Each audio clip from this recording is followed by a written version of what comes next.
Welcome to another wonderful night today. How many of you are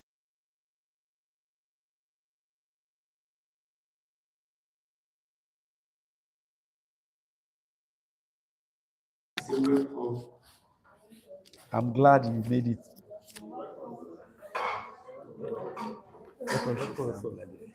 Welcome. Welcome. Welcome. Well, I always say it. This is the best place to be at this hour today. I don't know where else you want to be. You have to be where you are going to learn how to get better. And as we always tell us, is patience. One of our core value is patience. You can see how many people started early this year.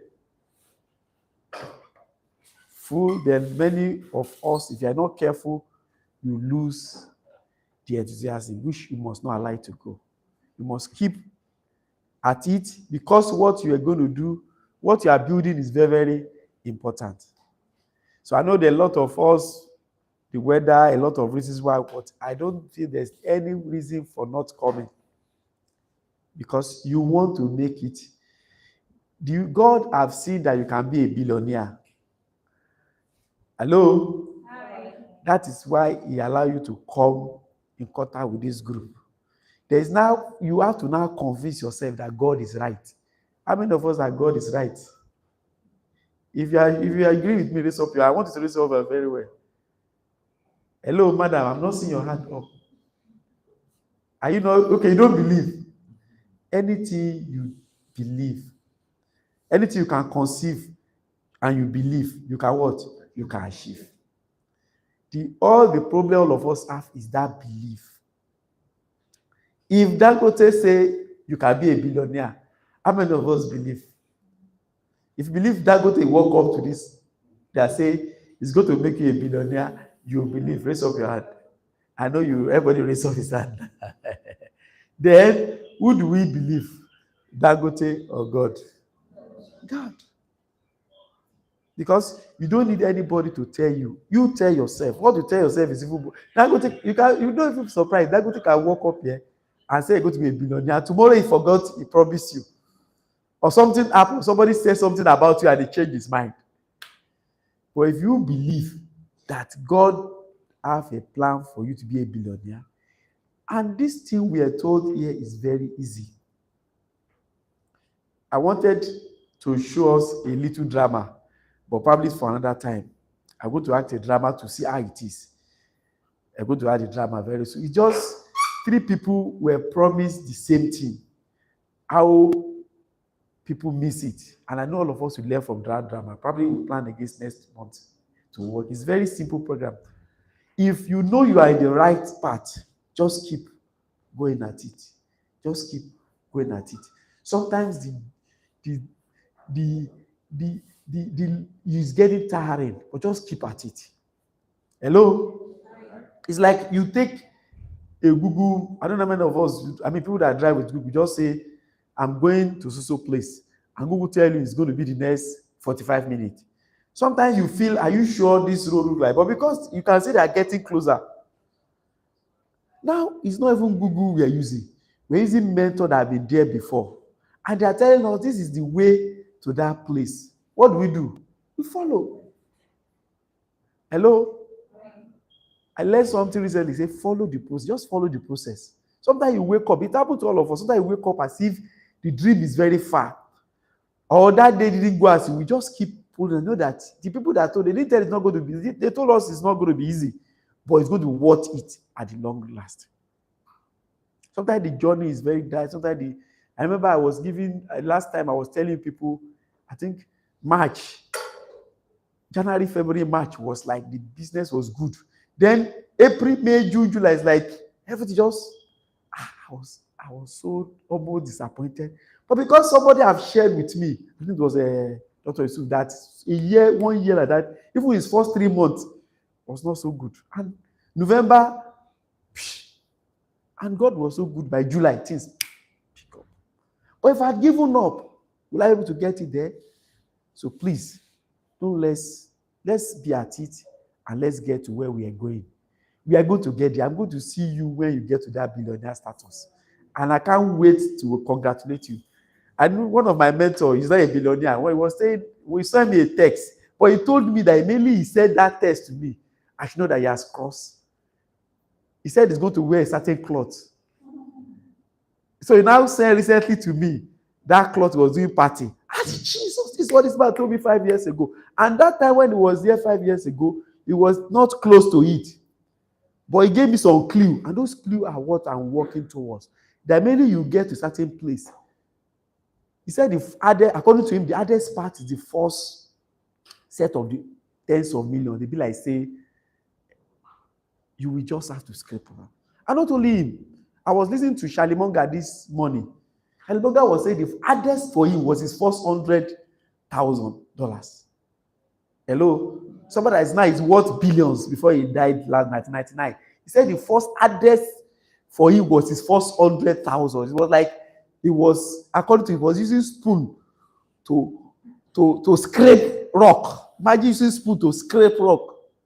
But because his mentor have told him he need to just keep at it, just get that $100,000 and come back to me. He said the other $100,000 will come so fast that, but it's just like that. You have to pass the persistence test.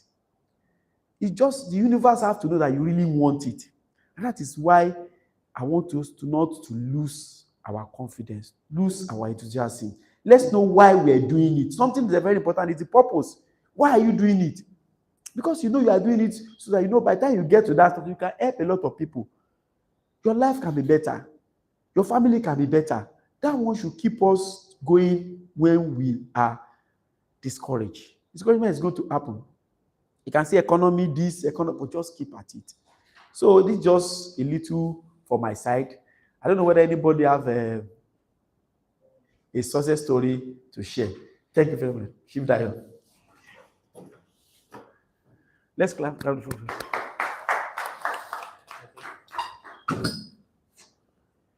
you very much. Okay, I just want to share. Last year, I started Remote Agric. It's a new company in the agri space. And this October will be 1 year old. And when I looked at the success story now of what we have achieved within 1 year, it's something that we looked at it and it's also surprising to us because within that 1 year, we did 10,000 heaps of yam farm. 10,000 heaps of yam farm. And the beauty of it is that it was from this gathering that we got the first person to subscribe to 1,000 units of it. It was from here. And within that 1 year, we attracted an organization from UK into agri-tech. They invited us for a round table. Within that 1 year, we got admitted into an accelerator program, Cocoon Accelerator Program. And when I look at the whole thing, at the beginning of this year, one of my affirmations is that every day, in every way, I'm getting better and better. The second one is that I'm a money magnet. Money continues to flow to me in an increasing way, in a consistent way. And excellence is my natural outcome. How many of us remember that so I used to send emails out. So at the bottom of my email, that goes out every time. So even people around me, they know that this guy is onto something this year. So by next month, I will share more success story as well. Thank you. You can see, as I always say, the principle works and it works every time. Please, let's put our phone in silence, please. I said the principle works if you work the principle. I think I should add that one. It works every time if you work the principle. If you don't get results, the problem is not with the principle. The problem is with you.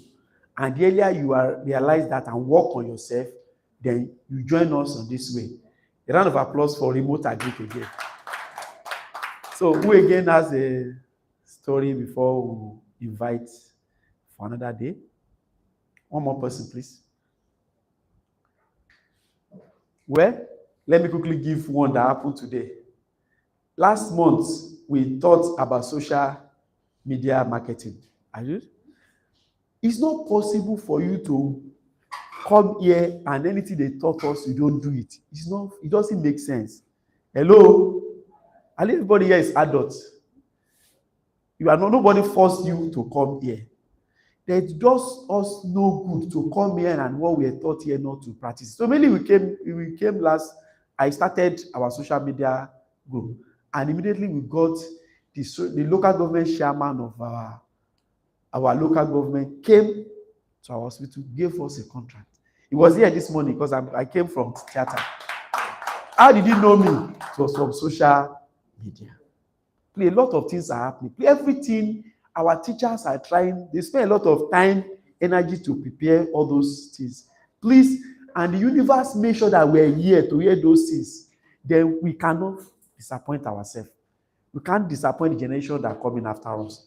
To make sure that we put those things to use and our life is transformed. So today again, it's going to be an amazing time. And like every other time we come here, you know, when the local government chairman come, you know that he will not come alone. I come with all his entourage. That's what free marketing. And this hospital just started last year. Now, automatically, everybody in that area will say, and he gave us to do 25 surgeries. Definitely, he's going to pay for, and he will not go to pay the normal money everybody pay. So what I'm bringing out is that all these principles we are taught here, they work. If you work those principles. Why not let's do it? Let's give ourselves 5 years and see whether we will not see a difference in our life. Because it's not, I don't know whether you understand what I'm saying. Do you understand what I'm saying? This is not church. Hello? It's not mosque where the pastor will preach and tell yourself, no, pastor, this one is not for me. Why some of us go to church that we're forced, probably we're forced by our spouse, we're forced by our parents. When we're small, my father here, he didn't go to church. He may beat you. So, but this one, I use my leg to come here. It's not good for me to come here, hear something, and not obey it. All these things are what our mentors have done. And you can see our chairman, what he has done it over and over. Then we have a lot, let's say chairman is there, is far. There are a lot of people, I don't want to mention names, that are doing the same thing and they are ahead of us. One of the person I mentioned, the first time I saw somebody wrote $1 billion was in this place. I've never, all my life, when I come, if I get 10 million naira, I think I'm okay. I go back to Abeokuta. Until somebody was sitting there beside me, that wrote that year want to sell 1 billion. I wrote 5 million. So I don't counted the number of zeros. I know it's supposed to be a secret. And when I spoke to the person, he said, well, he couldn't make the 1 billion, he sold like 350 million. Hello? Hi. And I wrote my 5 million and I made my 5 million. Did it make sense? No. I was stupid that time. Because it was sheer stupidity. But later I changed my life. And I changed myself. And I swear that I see people talking of billions. Even if I know my account is 1,000, I know I'm going to get there. And that's why, and every year I ask myself, well, I was in 10,000 last year. I'm in 100,000. You can see you are gradually getting there. One thing the mentors, he told me that mainly he got that 350. He knew the billions will come on his own. And now he's not talking of, he's talking of tens of billions. Now he's even telling me that he wants to set target of in dollars now. What I'm bringing out is that it works. This is not shaman. No shaman. If I talk of shaman, I'm always scared. But now this is somebody I know. And there are a lot of people here. Mr. Dayo told us how 10,000 ifs. I mean, it's not small joke. And people are doing that kind of big load. Why would I still stay with 3,000 ifs? I mean, stay with 20 ifs behind my house. That's what I'm telling you. I will talk about a poem last time that whatever you tell universe, that will give you. He said, I bargained with you for a penny. After the day's work, I felt bad. When I could have gotten more than that. The universe is abundance. And that abundance is for all of us. And we are to key into that abundance and get our own fair share. So today again, we have come again. Our teacher is fully ready, fully charged to tell us something very important. You cannot miss today's. I was not surprised when mainly the chairman just left my hospital. I came early. I finished all his 5 surgery for today. I've been theater since 5 p.m. so I can finish before he came. Mainly he came, he took picture with those people, and rush out because I cannot miss today's topic. If to say I miss today, I have to go to Abeokuta because today's topic is very important for all of us. Because you cannot get this billion we're talking about without, you can't do them on your own. Yep. How many? You do have more than 24 hours in a day. But if you need a group, you need to put a team together. And it's only a thin line between a team and a mob. A team will help you to build. A mob will bring you down. So what we are coming to here is how do we bring a team? And I will use those teams to get results. And please, let's put our phone in silence. Let our brain, everything be here and get the best from Dr. Gbolahan Adebayo Yusuf, which is a distinguished medical professional. He's an entrepreneur. He's a speaker dedicated to healthcare transformation in Africa. He holds medical degree from University of Ibadan and University College Hospital. And he has a lot of certification in leadership and management from Global Health, project management in Global Health for University of Washington, and health financing policy for University Health Coverage by WHO. He's presently the Chief Medical Director and the CEO of Siloam Group of Hospitals. Can see not one. Billionaire don't have only one business. He leads a cutting-edge urban secondary health care facility in Lagos. That hospital is a cutting-edge one. At least I've sent people there to go and see there. There is a place that if you do hospital you have to visit. His leadership has driven innovation, excellence, and accessibility in medical care. He's also a co-founder of the Accessible Care for Everyone AC initiative, which he started in 2014. The target is to bridge the gap between essential medical services and the average Nigerian, demonstrating his competence to equitable healthcare in Africa. He's a passionate advocate for maternal and child health. Every year, he organizes health outreach program for pregnant women. He offers free education, subsidized medical care, subsidized surgeries, empowerment. Through his Siloam Medical Center, he also trained traditional birth attendants and local midwives, thereby strengthening community-based healthcare. You can see is ingrained in the system. His contributions earned Siloam Medical Center recognition as the most effective business by SME_NG. Beyond medicine, he's not only a doctor alone. You can see he's here to teach us. Dr. Yusuf is a renowned speaker. He's a business coach. He's a facilitator at platforms like 110 Academic, like where we are now, and the African Business Summit. He specializes in personal development, entrepreneurship, and mindset transformation. I can attest to that. The little time we've been close, I can see I've learned a lot of things about his mindset transformation.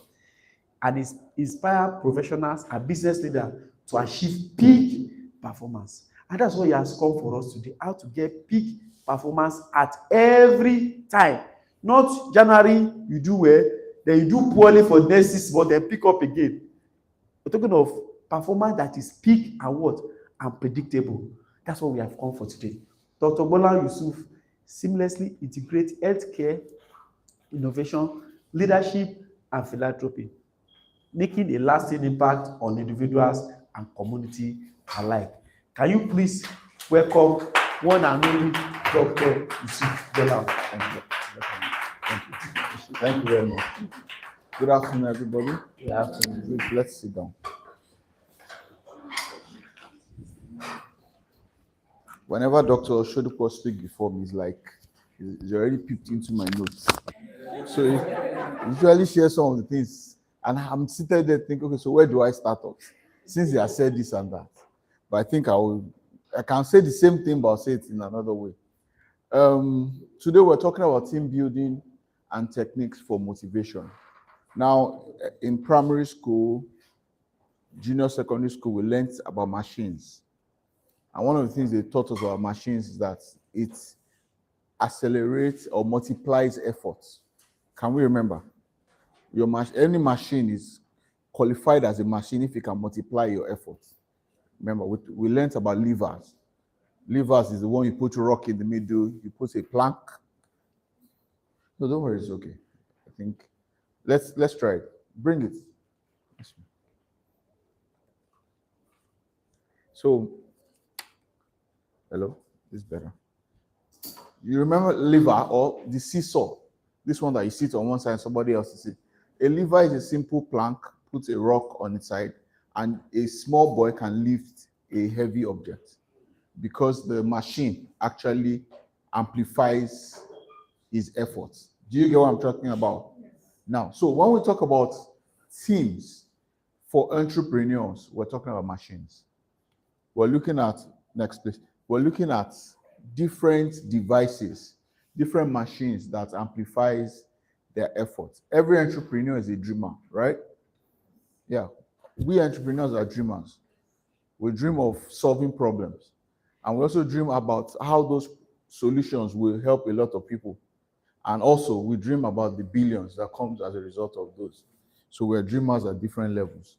Now, our mission here is to raise 100 billionaires every 10 years. The kind of wealth we're talking about, you cannot generate it on your own. The same way you can't lift a heavy rock.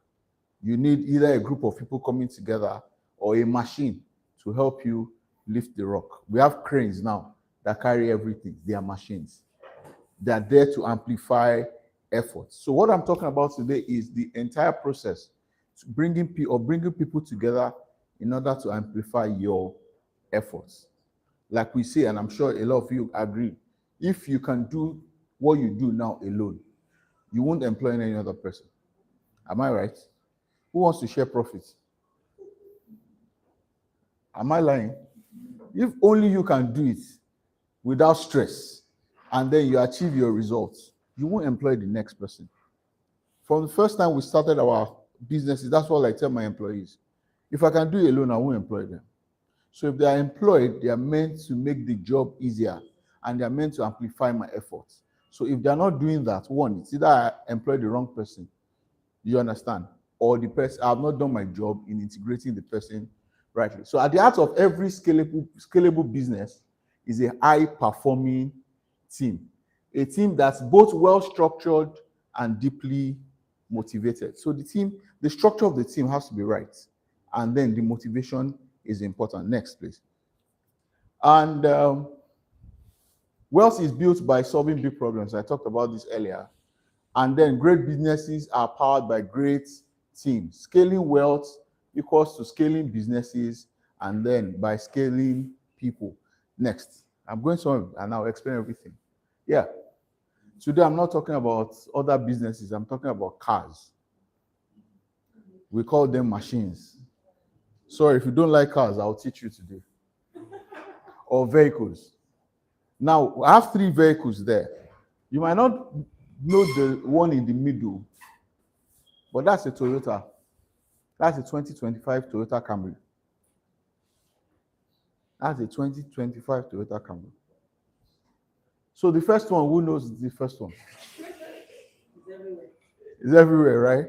They're like cockroaches on the road. Yes. But at the same time, they are very important. Am I right? Yes. They're very important to our transport system, especially in Lagos. Because of the population of people, if everybody that needs to get from point A to point B is in a car or in the buses, the traffic gridlock will be worse than what we have. But they are so small that they can maneuver. Yes. Now, a keke napep I'm going to talk about them in terms of horsepower. Horsepower is let me say, okay, the genesis of horsepower is, I think it was John Wyatt. He started his own vehicles.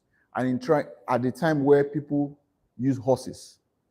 So when it says horsepower, 1 horsepower is likened to the effect, the force a particular horse can pull the particular vehicle. Do you understand? So if they say 1 horsepower, that means that the engine has the power of 1 horse, the speed at which the horse can pull that particular weight. Do you get what I'm trying to say? So that's horsepower. So horsepower talks to the power of the engine. So Keke Napep's horsepower is 8 horsepower. Yeah. Toyota Camry is about, this particular one is 236 horsepower. Okay, I've not talked about the last one. That's the 2025 4 Series BMW. Yes. That's the kind of car that should be on your vision board. If you are like me that like BMW. It's between 239 to 355 horsepower. That means that exactly. The engine is like when you pack 300 horsepower. You know the carriage now, those carriage with the cart, that's where the program from, you don't put the cart before the horse. You have the cart, this car, and you are in 300 horses. You strap them to it and tell them to run. That's the horsepower. Which of them is the car for billionaires? The last one. Thank you. Now let's go back to Keke Napep. You're starting a business. What's the advantage of Keke Napep? It's cheaper. You might not have enough money to assemble a team that has the same horsepower as a 2025 4 Series BMW, but might be able to start with that of Keke Napep, right? Yes. You understand what I'm saying? Thank you. Keke Napep is cheap.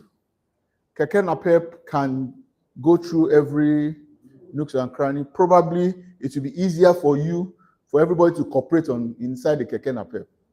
It might be easier. It's not practical because people that are in this kind of cars too, they will actually cooperate compared to, but you get, there are fewer people there. It takes fewer, it's cheaper, it can maneuver, but it's a weak engine. Cannot go far, will not drive fast. Toyota is what? Reliable. Right? When you think Toyota in Nigeria is reliable, it's consistent. It will get, it's fast to some extent, and it will get you there. That sometimes this might be where your business is. All you need in your business might be reliability, consistent, but not slow. At least they're faster. But the plan is to move from that one to, this is a high performance engine, high performance team. There's speed, but there's also control. I hope you have driven a BMW before. You should drive it. There's speed, but what? Control. There are cars that you drive at a particular speed, it looks like you are no longer in control. The car starts to, I've not seen the speed at which this car would move. There's control. All right. So let's go back, not forward, back. Yes. So I just wanted to show us that, to explain, yes, it's called a German machine. I want to move away from talking about cars and talk about, because I'm almost forgotten everything about this. Yes. So for every one of us here, we probably have started solving problems, or we're still thinking of other problems we're looking at solving. The fact that you run a business here now does not mean you don't have ideas to solve other problems, sorry. We talked about multiple streams of income. So you can be in one and be thinking about others. And then I've said here how big the problem you're trying to solve is, and to what number of people you are solving that problem for will determine the revenue from that business. If you solve global problems, you get global money. You understand what I'm saying?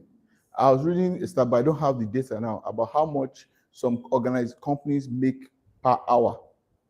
You'll be amazed. But of course, each of them supply either products or services to the entire world. Talk about businesses like Amazon. You understand? Businesses like Uber. Most of those businesses usually leverage tech. They don't own anything, but they're actually like a distribution network. Now, great businesses are powered by great teams. You can't do it alone. If it's a great business, you can actually not do it alone. For every business we're doing right now, we are not the only person. Our business might have started with just us. Do you understand? Just even like vehicles. The reason why we have cars is because it takes a shorter time for you to move from your house to this place if you're in a vehicle than when you have to walk. We agree with that. So when your business started, probably started just you. It was cheaper to start. You probably didn't pay yourself anything. When I started my business, I was earning hundreds of thousands. By the time I started the business, my salary came down to 50,000. And I was the only doctor. I was working 24 hours. The 50,000 was like, what do we need at home to eat in a month? When we calculated everything, I think it was like maybe 40,000 or 45,000. I added 5,000 for my own pockets, for anything I would like to get. But it was cheaper. We probably might have been at the level of the Keke Napep at the time, in terms of the amount of money to set up the team. When you start, actually, you want to start lean. You understand? If you are especially if you're lucky to be in a business where you are the main person, you determine what you pay yourself, and then you, of course, spread the rest of money to the rest of the team. Now, it's important that, yes, we can start at that point, but what determines how your setup of the team is also where you're going to. Because you can start small, but the goal and the vision is actually to be a big player. And what that tells you is that though the horsepower of this team is 8, we're planning to get to 355 horsepower. So there are two things. One, you want to hire the right kind of people who are also teachable. Because unlike cars, whereby you need to go and buy new cars, because what I'm talking about, using the analogy of cars, you are the driver. You are the driver. Your team is the vehicle. The job of the driver is to first assemble the right parts at the state they are in. So this maybe the spark plug, the piston, and all of that you can afford. At that, the Keke cannot beat even the Toyota. Do you understand what I'm trying to say? So the job is not to drive it harder. The job is to ensure a smooth drive. You've been in your business, even there are certain times in your business that you feel friction. You feel that all is not well. Sometimes when you have a meeting, as you are talking to them, you're having that feeling that this my message is not going down well with these people. It means the engine is not running smooth. So what we're going to be talking about is what are the things we're meant to do to ensure that the engine actually runs well, the team actually performs well. We're able to put together and to keep motivated a high-performing team. And when I talk about scaling wealth, we start from the end, but actually it starts from scalable people. The kind of people you employ, and I'll tell you about the properties of the characteristics of those kind of people. Scalable people means that we can start together at this level, but we continue to grow such that as the business gets bigger, there are new positions. You have people already with you who are learning with you, who can take up those positions. Those are scalable people. As you go along, the truth is there will be some of those people you realize that they cannot actually continue to go with you. Like some of the conversations I have with my people, and sometimes I'm so passionate about is that I don't want it to get to a time where we get to a particular size, and then people that we started with or we've been together for years can no longer go with us. It's not something I'm going to be happy about. That's why I'm always all about them increasing their knowledge, improving themselves. Our president, Dr. Olamide, used to say that use your business to grow the people, not use the people to grow the business. That's one of the things that they do. Once, by the virtue of the fact that they work in your business, they're learning to get better as a business, and people that are better will actually treat the business better. So it's like a vicious cycle. The business grows the people that are grown will now grow the business. That way, even those people can still remain relevant in the business. So scalable people, scalable business, then they give you the kind of wealth you're talking about. So let's jump 2 slides. Next. Yeah, so why team building matters. First is that all the examples of billionaires we know, they don't build their wealth alone. You understand? A typical example is, yes, we've seen a lot of Dangote this time around, right? In fact, in all the years that we've known Dangote, I'm sure we've seen him more in the last 1 year on the TV than, and because you know that the size of the business of this current venture could probably swallow up all the other ventures. So the importance of it, and that's something about being a good leader. Yes, that's something about being a good leader. And also, you know, when you invest so much money, you don't allow people to come and tarnish it. So when the time comes, a leader actually sometimes have to actually take the front seat and be the face of the business. Unlike his other businesses that you just hear his name and you don't even know what he does. But Dangote, for example, is in a lot of businesses. Off the top of our head, we talk about cement, right? We talk about cost. Now we're talking about petrol. Yes, we talk about sugar.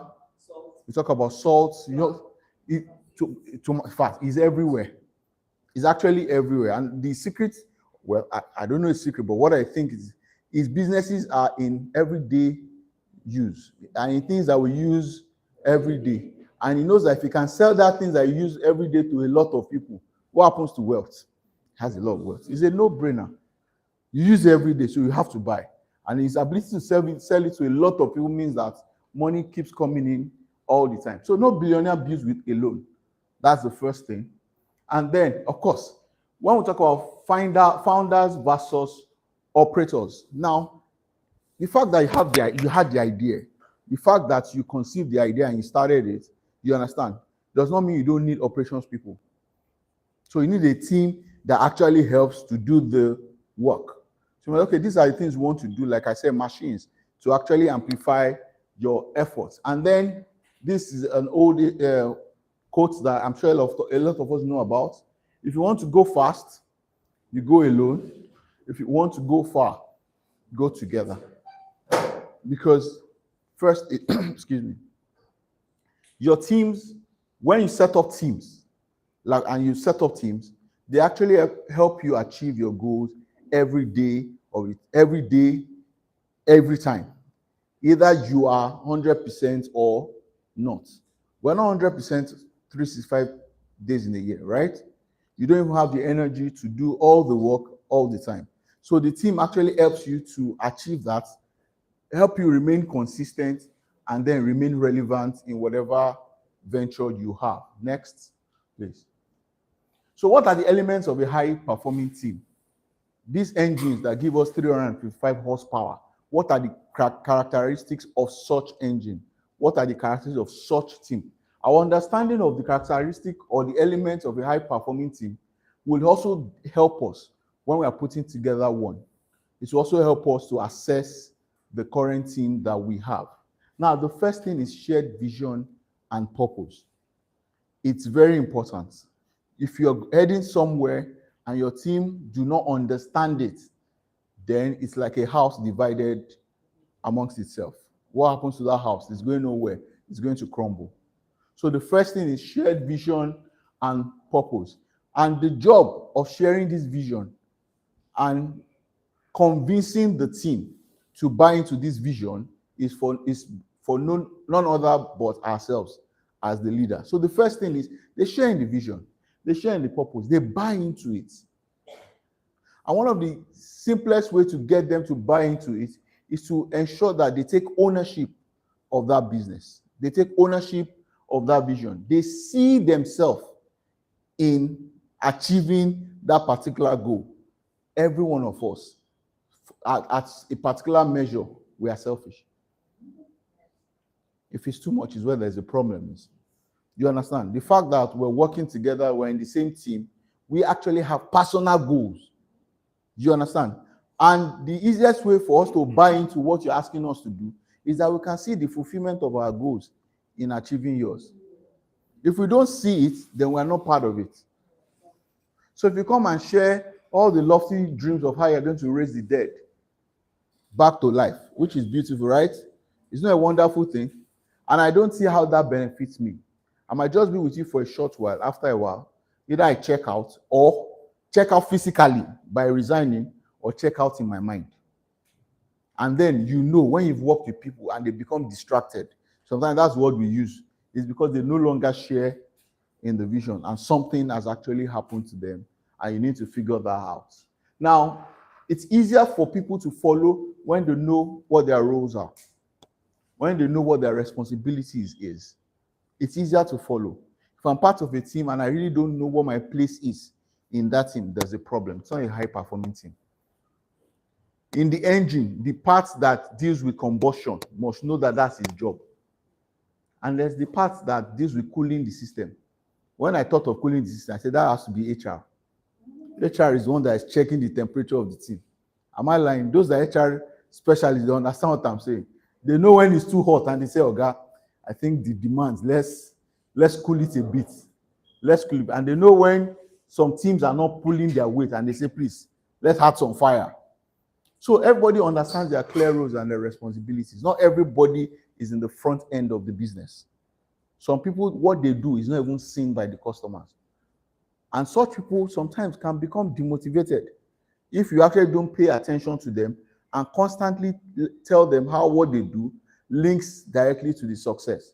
Let me give you an example. There was a period we had a conversation in my hospital because when women come to give birth and they deliver a bouncing baby boy, beautiful baby girl, the father would give probably cash gifts or buy a crate of malt or this, but they usually give it to the nurse and the doctor who were there at the time of delivery, right?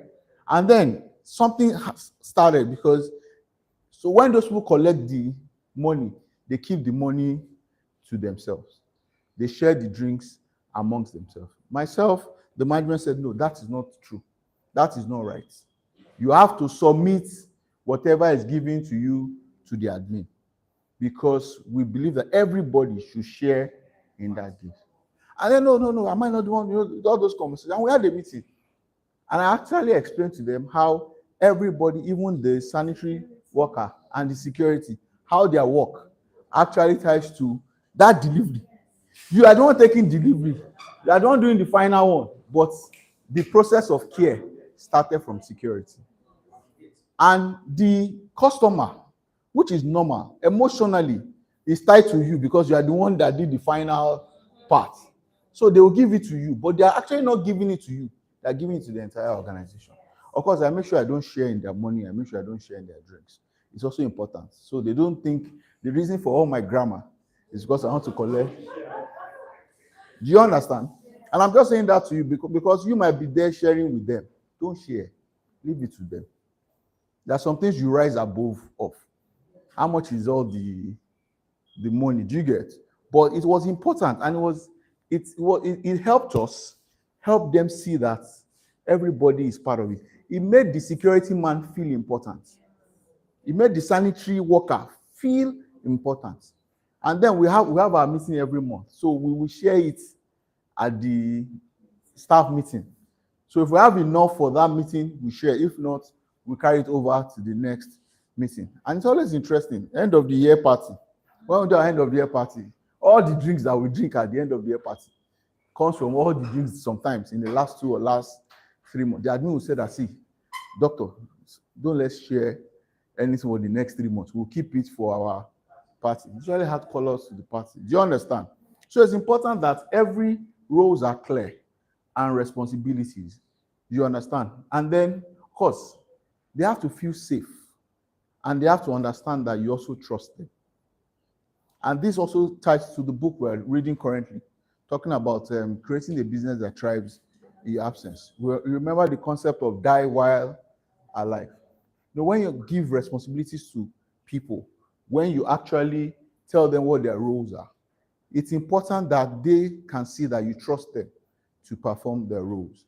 My people know that I only ask questions when I don't think things are going the way they should go. And sometimes I start off by saying, it's not because I don't trust you, but what I'm seeing here does not add up to what is expected. I'll say it again when we talk about motivation, but I will say it now, that whatever you expect, you make sure you inspect. Do you understand? Hey, rhyme. It's nice, right? Yes. You actually inspect everything you expect. We don't tell, when you give them rules and then there are KPIs and key results areas too, and you don't even inspect those things, then to them it's like as if you actually don't need it. To them it's as if it's not important. And that's how gradually you actually take your foot off the pedal and then they can slip into mediocrity. So then your team, you also look at their skill sets. It has to be complementary. For example, there are a lot of us here that are leaders that some of us are not operational people. There are people that your job is to cast the vision, explain the mission statement, tell them where we are going to, form the team. But you are not really so good in the day-to-day running of this. You know that someone on your team must be very good in doing that. That person, you won't just bring somebody else that's like you, that's also talk. They can cast vision. If you have your brainstorming meeting, the book will be full. You'll be so happy. But 1 week, 2 weeks later, nothing is being done. Because that person is just like you. Everybody goes back and just go back to the same thing. So you also look at people with complementary skill sets. People will complement you. You understand? Complement the team. That's why anytime we have to hire, you look at the current setup of your team and ask yourself, who do we need? And that helps you. And like we've learned in hiring, write out the entire skill set of the kind of person you need. So that when you're conducting interviews, you're looking for those kind of people. And then I talked about accountability systems, inspecting what to expect. Let people be accountable for whatever you've asked them to do. And let's also check them. It's happened. I've had somebody in place I trusted to do the job. And for months, I didn't bother to inspect because I trusted the person to do the job. I came back a few months later to realize that the person was just doing it however he liked. Sometimes he would do, sometimes he would not do. It was a very bitter and painful experience that I learned from. And from that time, I said that, see, when you give responsibility, there have to be periodic meetings or periodic reports that you take your time to actually check. Let's go next to the next one. Yeah, we'll spend some time here. And this is Tuckman's model of stages of team development. Now, your team is evolving now from Keke Napep to a 4 Series 2025 BMW empowered machine. Yes, thank you. I like to emphasize. Every time I say it is my affirmation. So one day I'll bring that car here. Yes. Thank you, my friend. I know I trust you. Now, every team goes through this stage of development. Most times when they describe this, they talk about teams on a particular project. For some of us that have gone for medical outreach, sometimes you have people come from different hospitals, different disciplines, they come together and the outreach might be for 1 week. We find these things happening to them. But even though for project, even in your own team, you find these stages of team formation. The stages are forming, storming, norming, performing, and adjourning. Now, just to describe them simply, then we'll start taking them one after the other. Now, when you're starting your business and you bring people together, that's the stage of formation. Now, these are people coming from different backgrounds, from other businesses that the way they do their things are actually different, from previous roles that might be different from their current roles. Someone might have been a manager somewhere, but maybe a manager of a smaller business. Now, he or she is transitioning to a larger business, but now the entire business that it was coming from is now a department in this new business. People have this experience I'm talking about. Now, you are coming from being Oga to a member of a team. Probably at the start, they might not have said clearly this will be the head of the team, but you bring people together. And what happens is that first, at the stage of forming, is that people don't want to have any issues with the next person. So everybody's keeping calm. You're observing. You want to know what the culture of this place is. You're looking at the next person. Maybe in the first meeting, there's this particular, and it's always ladies, that's asked all the questions from start to finish. They're watching that lady. You understand? This thing happens. You're looking at everything. You're waiting to hear what your responsibility would be, what your roles are. That's what we describe it. The initial stage where group comes together and they start to form. During this phase, team members, they're often polite, positive, They are focused. Everybody's understanding the roles, the goals, what's the culture. Then comes the next stage, storming. Because storming now comes where you now have observed, and this person is trying to take leadership for this room. I can do this thing better than the next person. Then there's now conflict. That's why we say storm. That's where the storm comes. There's usually in the stages of every team formation, there's this. You always have storming stage. And how you manage this storming stage determines either you move to norming or the team actually scatters. And that's why it said here, let me just read it. Conflict tension arises as team members start to assert their own ideas. You understand? Everybody wants to lead. And this thing sometimes leads to potential disagreement and power struggles.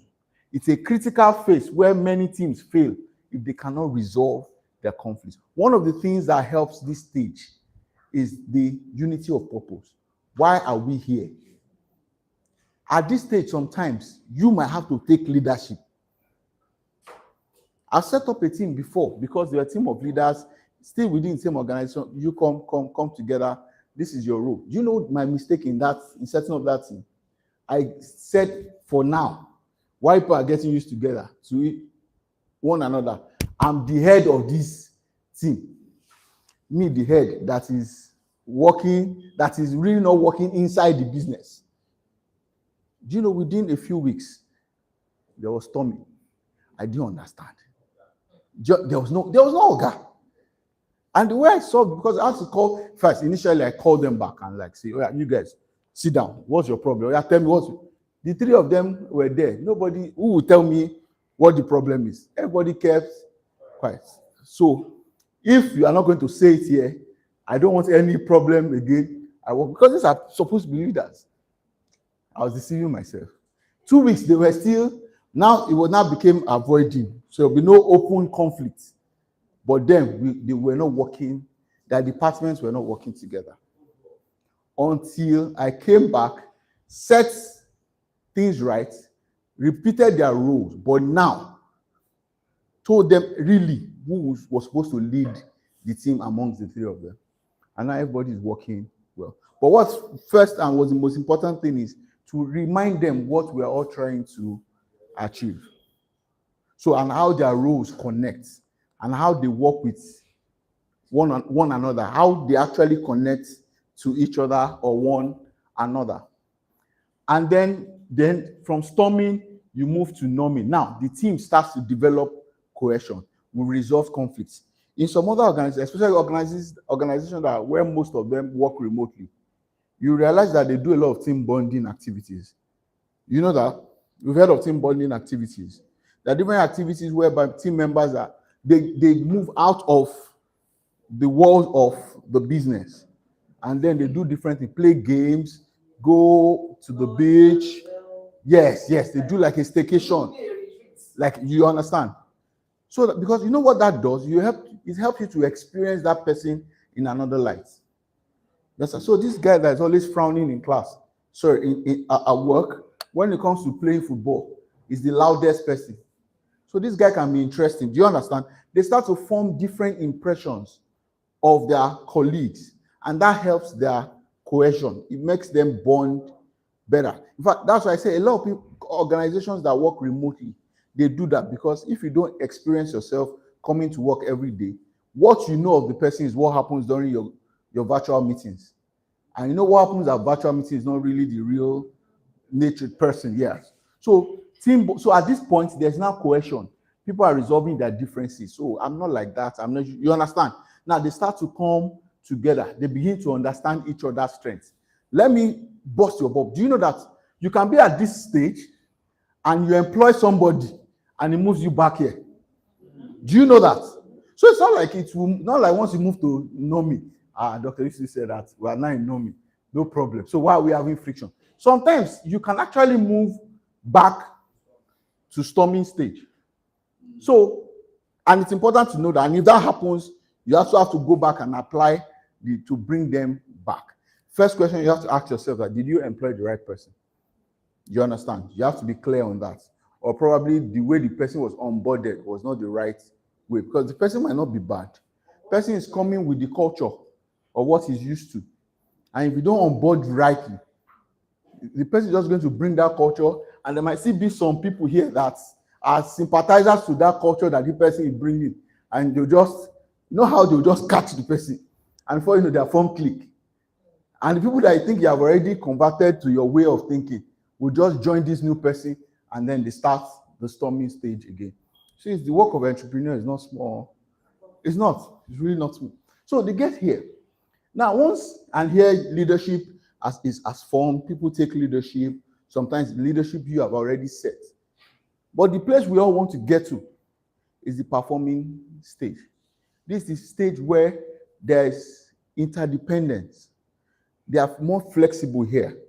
Leadership actually comes from almost everybody, depending on what you have to do. Not leadership that leads to chaos. Team reaches a high level of performance.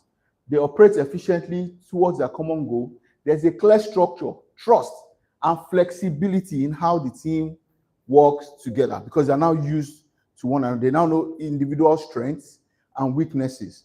They know who is better in performing certain things.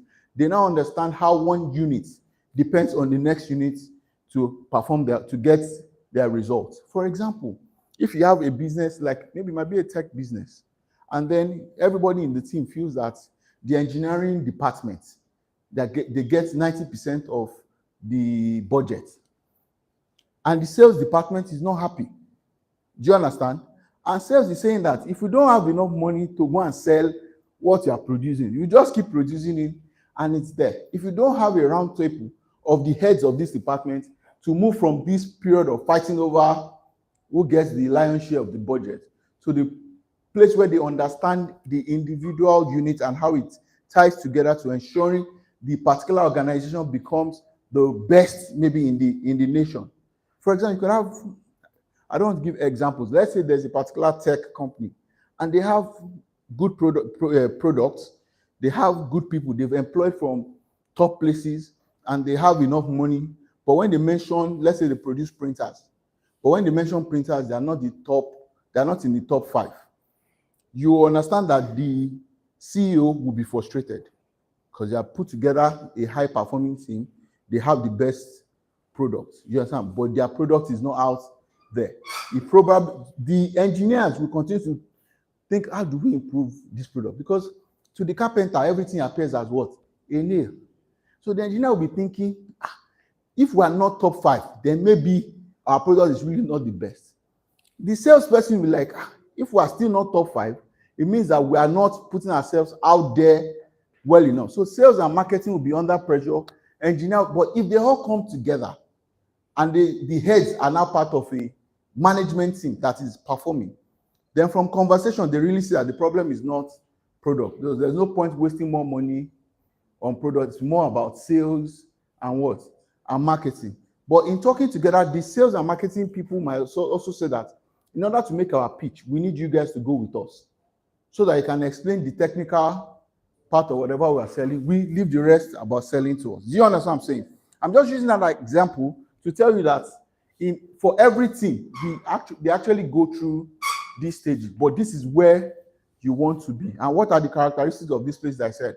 One is that there's trust, there's strong leadership, there's structure, and flexibility. The last part, I intended not put it here. Most times you talk about that when you go for project. Because at the end of every project, there's the adjourning stage. The adjourning stage is where this whole project has come to an end. Everybody needs to go back to their places. And then one of the things that you want to do an evaluation. You want to know what are the things that work so you can learn about it for the next stage. Do you all understand this now? So forming, performing, adjourning. We don't want to adjourn. We are not adjourning our businesses. So I decided to pick one that didn't have. Yes. So we're always here. So your job is to always ensure that our team is performing. Our team is performing. Don't kill yourself. Don't beat yourself if you move back to forming. For example, we run our businesses in our absence, or that's what we're encouraged to do. What happens if part of your top guys needs to leave?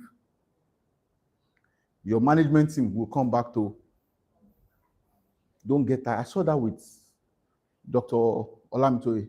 He doesn't get tired of doing that. He will come back to the forming stage and they will continue. Do you understand?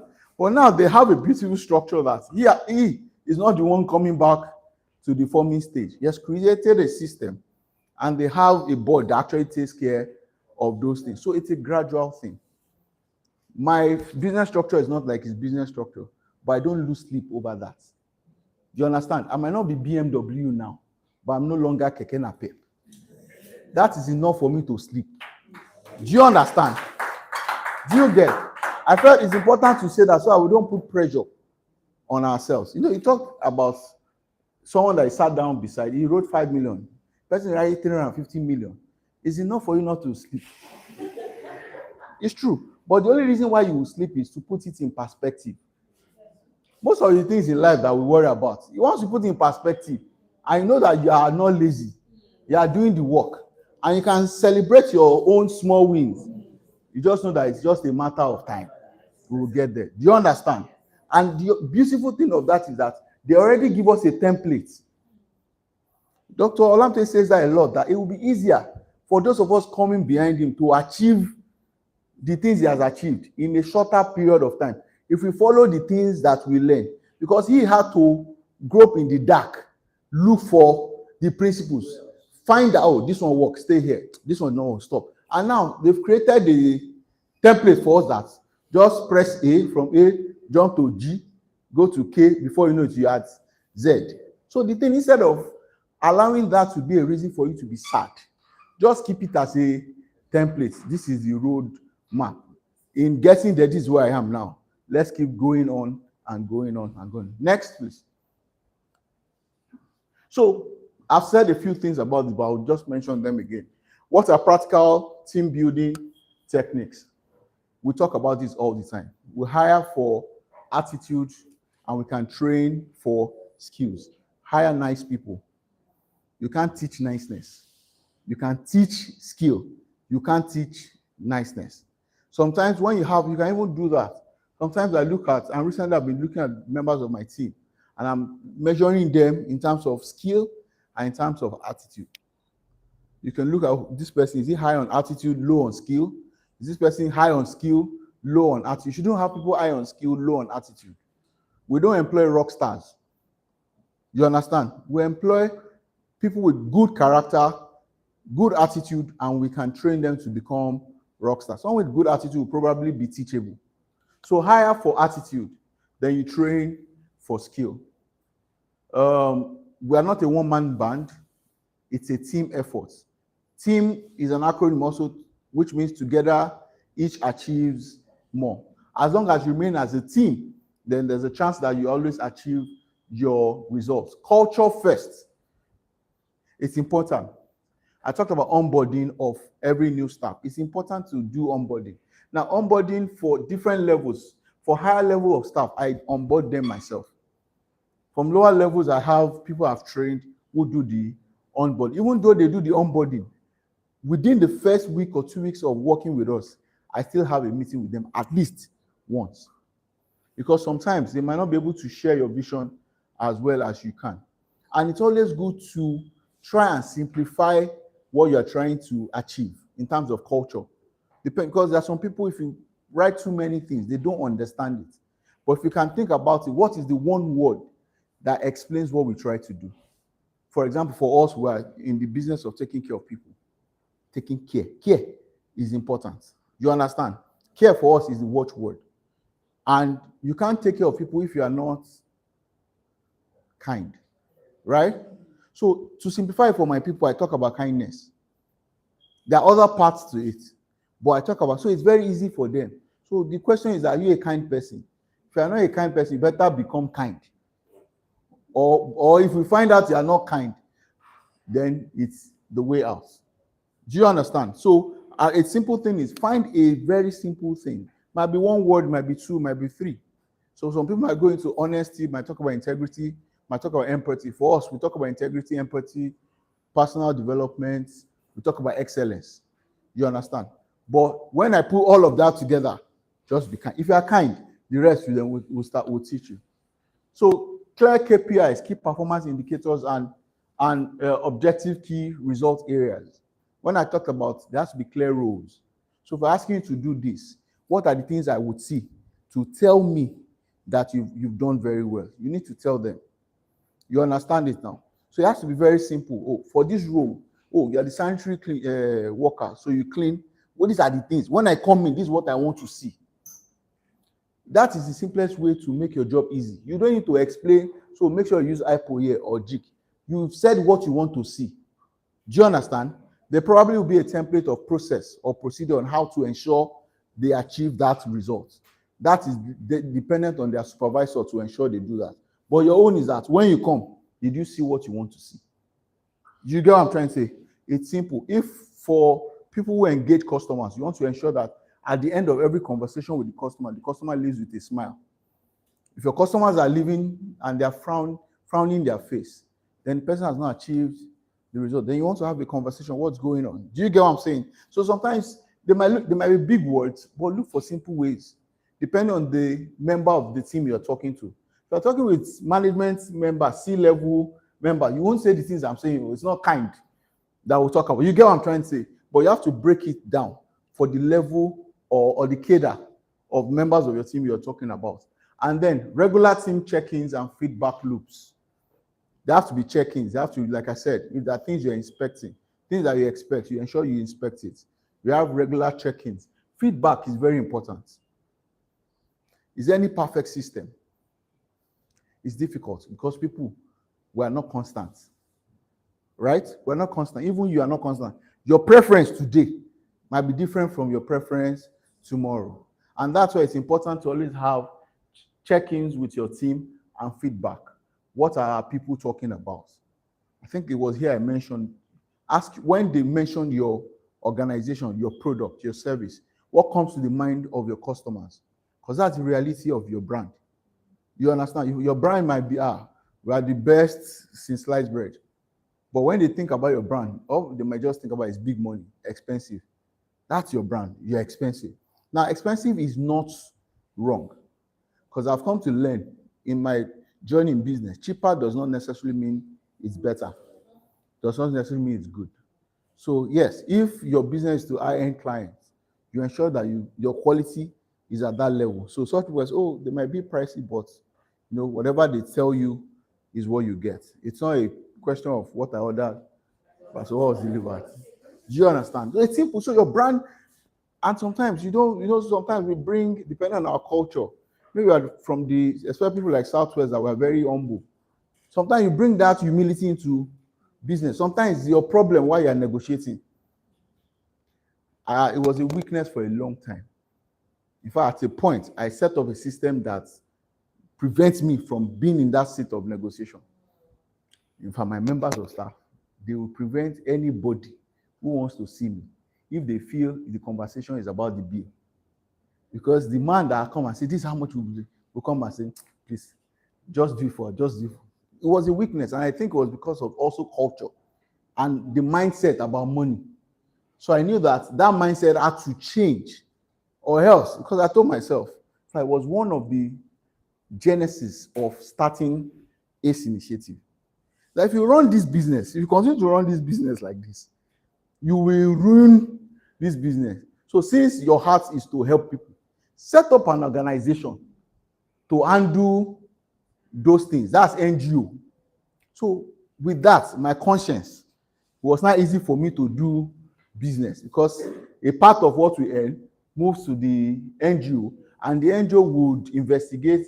I'm sure that the person needs or qualifies for the care, and they will take care of the person. So sometimes even we have to make self-assessment, look at ourselves. Because when we're talking about culture, our organization is an extension of who we actually have. Because who you are is what you will permit. The things that happen that you allow is because that's the way you are. You are just lying to yourself. But if you are not that way, you will not permit it. Then, of course, cross-functional collaboration practices. I talked about performing stages that actually, it's important. You must see it, that each unit, department, they can co-depend on one another, and they actually work in synergy. Please, next. So, motivation. Now, when I talked about the cars, motivation is the fuel, Even though you are driving the BMW and there's no fuel, you're not going anywhere. Or the quality of the fuel is not, yeah, exactly. They poured sulfur and poured different things. There was a time, I can't remember, was it kerosene that they used to pour water or diesel? I can't remember which one that they used to, or kerosene, they used to, some people were diluting diesel with kerosene, right? There was a time it was a big thing. That's poor fuel for the generators and those vehicles and machines. So motivation is the fuel. So, and what is fuel? Even the best thing fails without motivation. The best form of motivation first, you're lucky if you have members of your team that have their own natural motivation. That's intrinsic motivation. They are like that. And one of the things that help fuel that motivation is the sense of purpose and the fact that that purpose aligns with yours. Let me give you an example. When I started working with Dr. Lam after NYC, in fact, there was a day I sent him a message that I'm so happy waking up every day because I know each day I wake up, I'm going to work in his organization. And it was so simple because before I joined him, in fact, it was a conversation I had with him, and it was an invitation also from him. Come and work with me so you can learn how to do what I'm doing so that you can go and do it. And silly me, I felt I could learn in 1 year. I've written 10-year plan. See, 1 year, I will work. 1 year, I will learn everything. After 1 year, I got. It was so funny that even at the interview, they said, how much do you want us to pay you? I said, if you pay me 20,000, no problem. The desire was so strong that it's not the money you want to pay me. This money is more to the money that will come. I just want to. So that was intrinsic motivation. All they need to do is just be telling me small things. I'll just take it and work with it because I had my own motivation. And the source of that is because, can I have the other mic?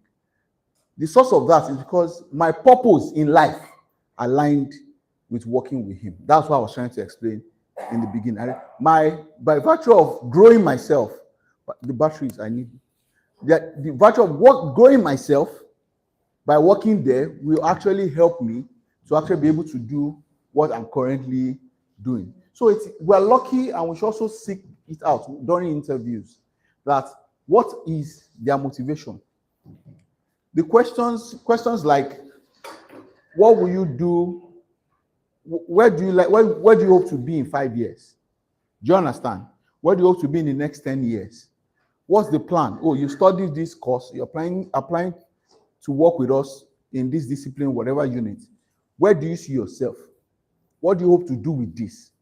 The reason why we ask those questions is to see that if we're able to show them that by working with us, it will accelerate your achievement of that goal. Once you can make them see it, and they also can see it, they will have a lot of intrinsic motivation. The fuel, they will generate the fuel themselves. So it's always important that we have a lot of intrinsic motivation, but also we should be able to, we as the leaders of the business, the CEOs, also bring about extrinsic motivation. And it's what I've talked about. You know what the person wants to achieve. What are you doing in your business that ensures that they can achieve what they want to do? A very simple thing is that in order to get to where you're going, you have to be a better person. So if you already build your business such that they get better every day, then it's the first thing, extrinsic form of motivation.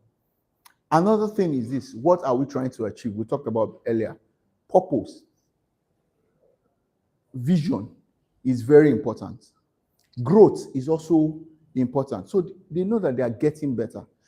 When I talk to people, my employees, I tell them, my goal is that the least you get from me is the salary. That's the lowest of your value, of the value I'm giving to you, is what? Your salary. Who you become is what I'm after. The kind of person you become is what I'm after. And I have quite a number of even doctors who now work outside the country. From time to time, they call. Sometimes maybe when they're faced with something and they remember certain tools I've given to them and they apply it and it works, they will call to say thank you. None of them have sent me dollars. Some have sent money. They send money to my children. You know how you cannot give. They send the money to the children. But I've not seen foreign currency, but I not tell them. I just say, soon I'll be. Once it works, when they send it. Because I will tell you, you're not going to ask me for it now. It's coming. Yeah, so, because once we do a lot of that, you're giving them energy. They are generating energy, you're also giving them energy, and they move in the direction of achieving what the business is about. Do you understand it? So apart from getting the right team, motivation is the way to keep them going. Motivation is also how you maintain your vehicle.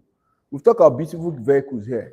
If they are not maintained properly, you're not doing proper servicing, and the part starts to wear and tear, after a while, the car is going nowhere. Do you understand? So it's important to always do that. I think we're getting to the, yeah. So I brought it back to talk about, and I just mentioned that it's important to maintain.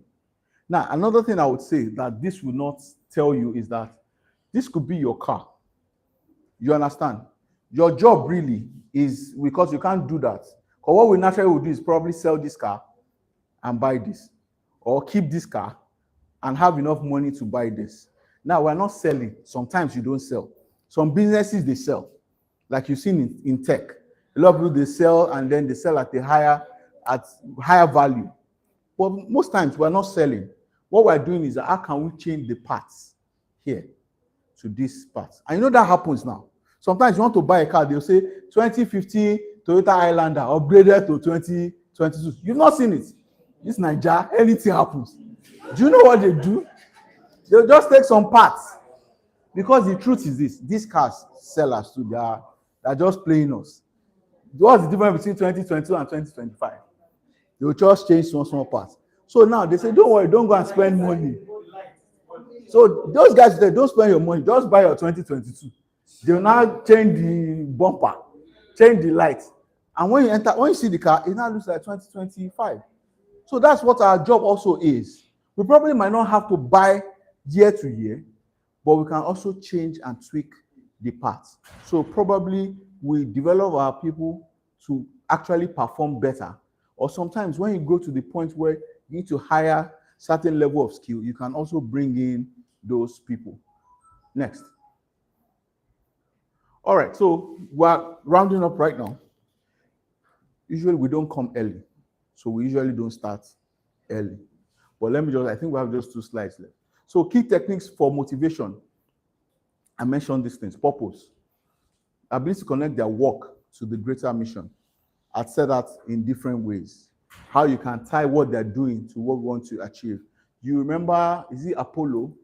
When, I can't remember the American president now, when they're trying to, NASA was trying to land rockets in the moon. And he saw one of the janitors and asked them, what do you do? And the janitor said that, see, I'm working here to ensure we land an American on the moon. And there's no better way to explain it. The janitor cleans the toilets, but he understood how cleaning his toilets will ensure all the scientists that are doing all the calculations and the engineers to ensure that the rocket lands on the moon. So it's always important. Please, when we go back, look at everybody and ensure you're preaching that message of how what they do connects to the greater mission. Autonomy too. A high-performing team takes ownership. It's not just the task. You will know someone who has taken ownership when you see how they respond to the results. When the result is good, they actually are happy about it. And our job also is to also acknowledge. You actually acknowledge it. Sometimes we just say, oh, we did well, and sometimes we don't acknowledge everybody's role in achieving it. And also, you also see how they respond when the result is not too good. You don't have a good person if when the result is bad, all they're looking for is who to blame. Do you understand? And they blame every other person apart from themselves. I worked with someone who was a leader of one of the teams that I have. And after a while, I realized, because once they're not doing well, I realized that she always have excuses for every disappointment or anything that does not go well. And in all those excuses, none of them points to her. Every one of them points to everyone. The day I realized that, I started to look at her closely, and I realized that she is the problem, not every other person. And she had been painting me bad to every other person. So that when we removed that, do you know what the people were saying? I heard it secretly. They didn't tell me. They said somebody have replaced our MD because they decided to see me in a new light. Because somebody was there painting me in the wrong light. So the way she was painting them bad to me, same way as she was painting me bad to them. People who are smart and do not have the right attitude, they are very dangerous. Because they are very smart. So they can go unnoticed until one day. In fact, the Holy Spirit will tell you that, see, something is going wrong here. So mastery. We talk about, so you can hire them and they are not the best in their field. But there are growth opportunities that ensures that they will move from that person with high attitude, low skill set to high attitude, high capability, or high skill set. Okay, I talked about this earlier. Let's celebrate wins, be it small or big wins. Personally, we should learn to do that. That's what gratitude register will do for you. I believe we practice gratitude register. I think it's powerful. There's some things that naturally you won't be grateful for. But by the point of writing, you now, well, and it helps you. It actually helps you the next time you are now in that situation. It reminds you that, okay, you're grateful for this thing, so you can actually enjoy the emotions that comes with it. Then incentives, it could be financial, non-financial. I think at some point you could also look at things like sharing even in the profits. One of the things that also I enjoyed at that time was that even though it wasn't my major motivation, when I started working, I realized that when I do certain things, there's some incentives that comes with it. In fact, my salary was always being saved. I never spent my salary. I only spent from the incentives that came. And that's how I was able to do my wedding. That story another time. I'm sorry. January, I was getting money in August. January, there's no money available for anything. But I knew that if I do the work between January and July, money for wedding. But really, it's wedding at that time. Wedding now. It's a different level. Yeah, I will I say sponsor? Well, I was part of 2 weddings, December last year and May this year. So I understand. I understand. Next slide, please. Yes. Okay, yes. So I put this here to just explain, because we're talking about billionaires. Now, first is this. This is the concept.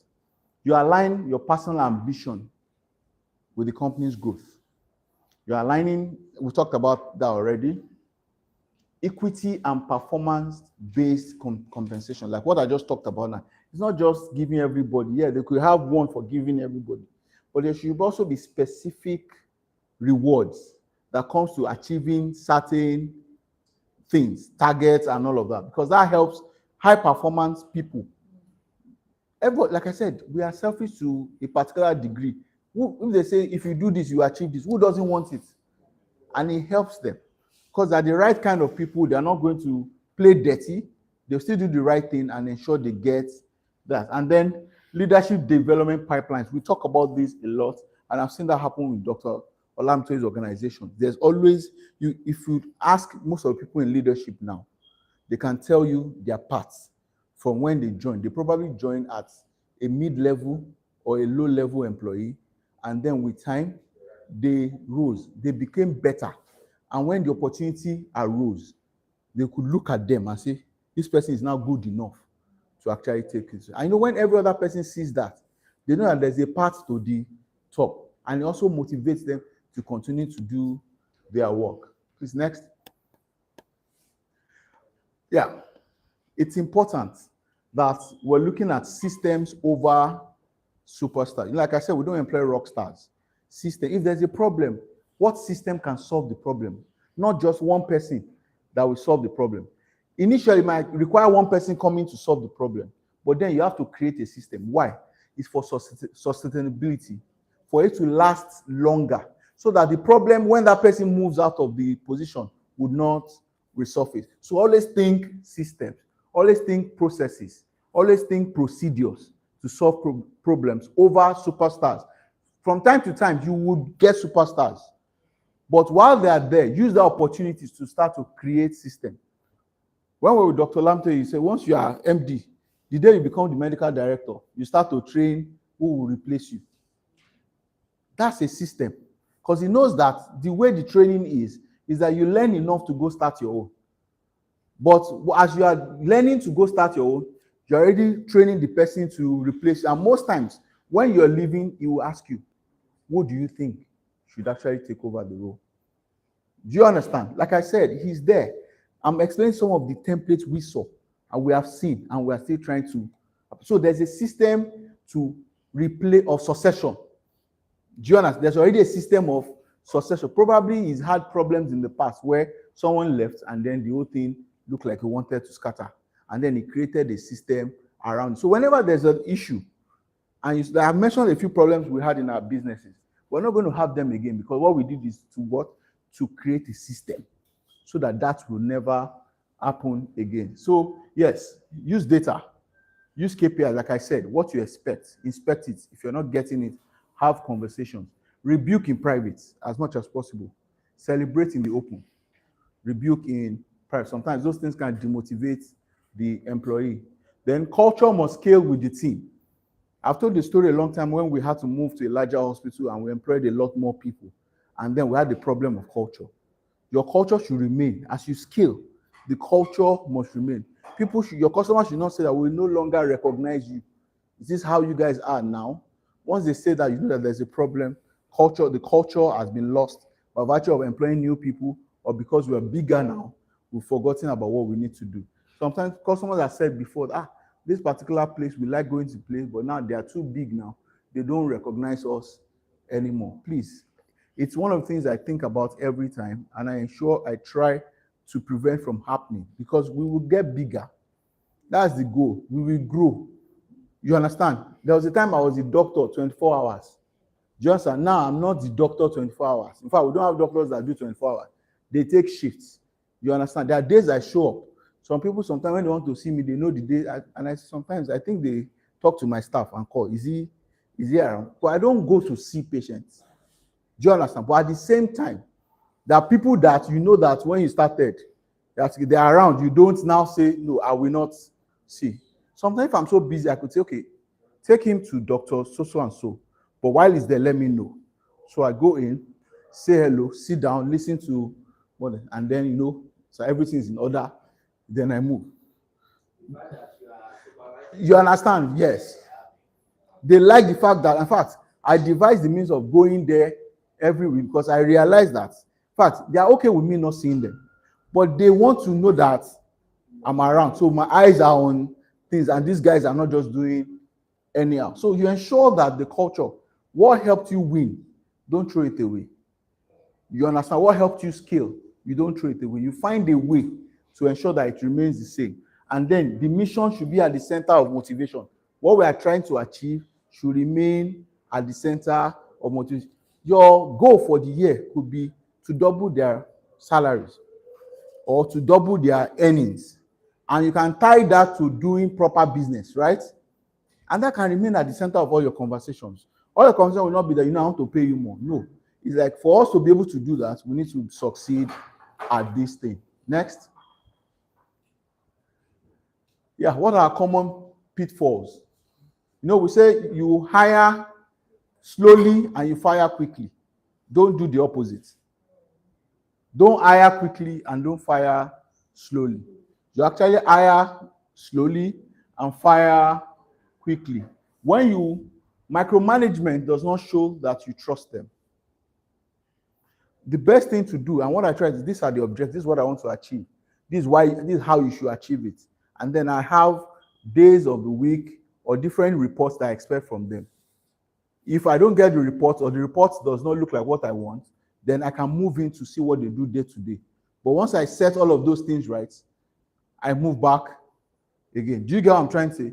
Let's not fall into the trap of micromanagement. It can lead to frustration, especially high performers. Don't like this. You understand? If you've worked, I'm sure a lot of us now work with a lot of Gen Zs. If you are micromanaging a lot, sometimes they leave your work for you. They don't want to. So And they are here to stay. But you know, amongst them too, and amongst us, it's not just them. We're just using them as example. Is that there are those that don't have this problem. So you find them, but even the ones that have, you find a way to deal with them. Okay, you want this, you don't want me to be checking on you every day, right? So our check-in is like twice a week. These are the reports I want. These are the things, and because they don't want you to check in on them every day, they don't want to see whereby you are coming to breathe down their neck. The good ones will ensure that they do, in fact, sometimes they do far above what you are expecting, because they want that freedom for themselves. So that, okay, since God, this is what he wants, we give it to him, and everybody is happy. And then you don't incentivize wrong behavior. I was reading a book. Actually, my book for the month was interesting because the book actually coincided with this book about 5 dysfunctions of a team. And she told a story about where she worked before when she just started. She was the head of the team. She had a high performer who everybody was complaining about because of his attitude and all that. But when they give their unit targets, that guy was one carrying 80% of the work. And then they all came to her to complain, and she said she's helped them. But you know the mistake she did? She even promoted the guy. And within 2 weeks of promoting the guy, half of the staff resigned.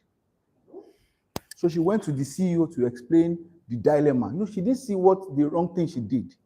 Like, okay, help me, what will I do? This is what has been going on. But I gave him, because the others were not working well, so I gave him more. He complained, but I told him because he's doing very well, that I'm going to reward him. So he continued to carry the weight. In order to reward him, I promoted him, and then we are getting resignation. I had to say, what should I do? The CEO said, don't worry, I know what to do. I need to change one thing. She said, what? I need to change you.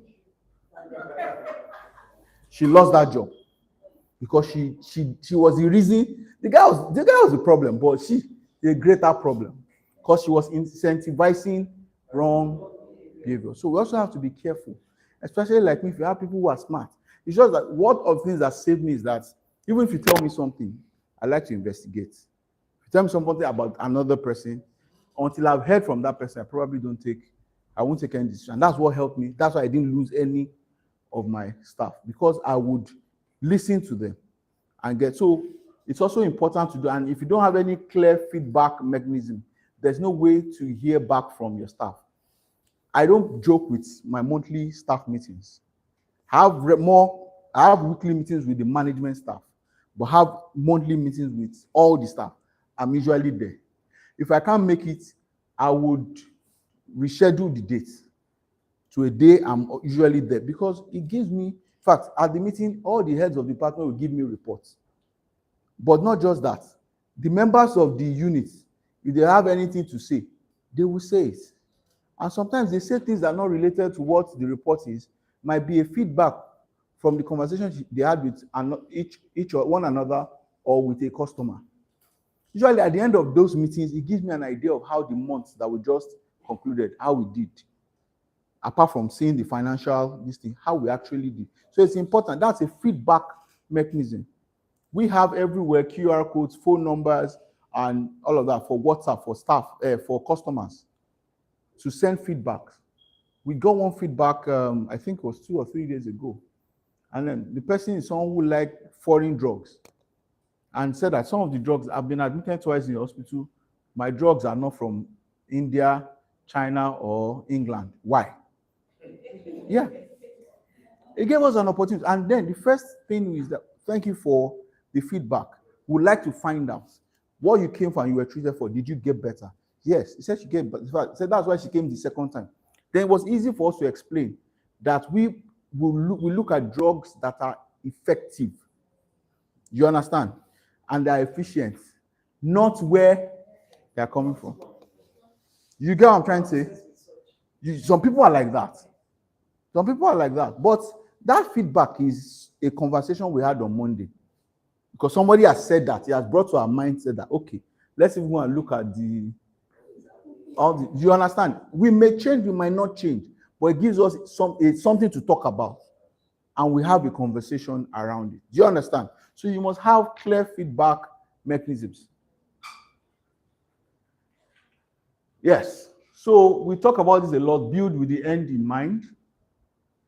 When you start off, you can start off with Keke Napep, but you know that you're moving to Mercedes-Benz, right? Ferrari, Aston Martin, right? Some people say I didn't mention their own, I'm biased. Cybertruck. Yes, so that's a good example because you want to automate your business. So you want to move from Keke Napep that you have to jack like this to a self-driving car, automated business. Yeah, so build with the end in mind. What you are going to will determine what you accept, even at the beginning, and how you build. You build people before you build product. Like I said, always use the business to build the people. The people you have built will end up building your business. Systems. Look at systems that attract and retain good talent. As much as we talk about hiring for attitude, you know it's better if the people that have attitude are really well, highly skilled. So you want to look at a system and all the things you've talked about.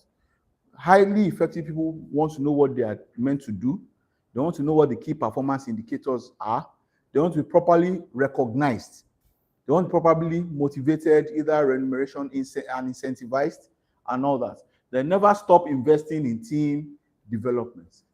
In fact, the cheapest way is to ensure that they are reading books and they are talking about it. We started so many years ago, and I know they also do that in the Gbolahan group. Every morning, there's a morning meeting. Morning meeting, we do that every day. And we have people on the roster. For 5 minutes, you come and tell us something that will charge us up for the day. And whenever I'm around, I'm always listening to them. In the early days, I used to tell them, go and sit down, what you're saying is not, because they did not know. But now, I enjoy the quality of the presentations we're having because I make sure that first, you are not going to AI, then you are coming to read something. So after you've read it, no problem. Now explain what you understand from what you read. So any day I'm around, whoever is presenting, like, this man is here. But now we get beautiful presentation.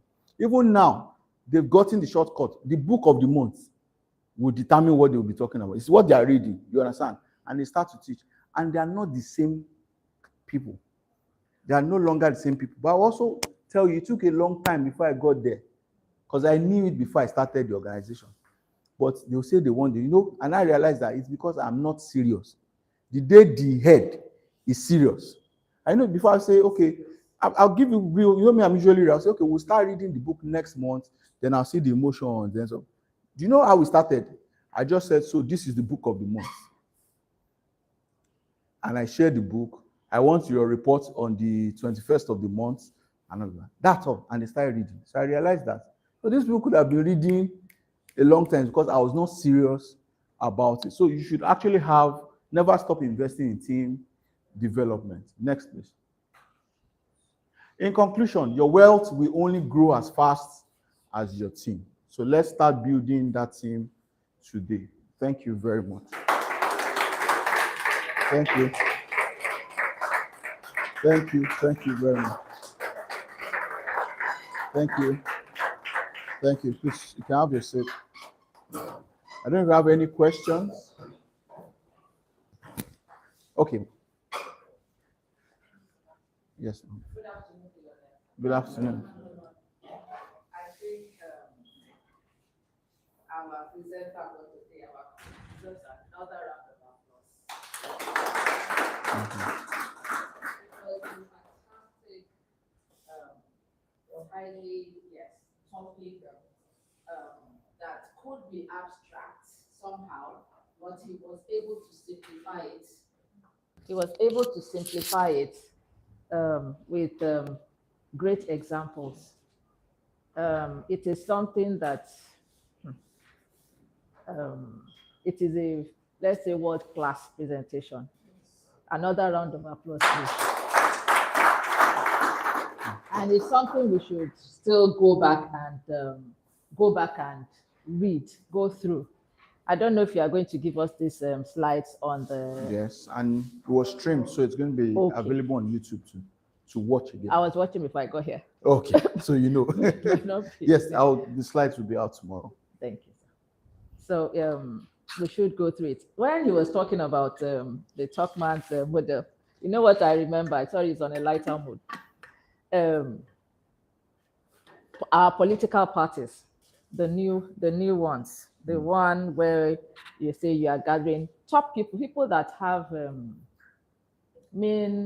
supposed to have the best interest of the government at heart. I mean, of the people at heart. And you have a group of people, and we go past we're always stopping at the storming stage, where everybody wants to be the president, or everybody wants to be that is where everything scatters.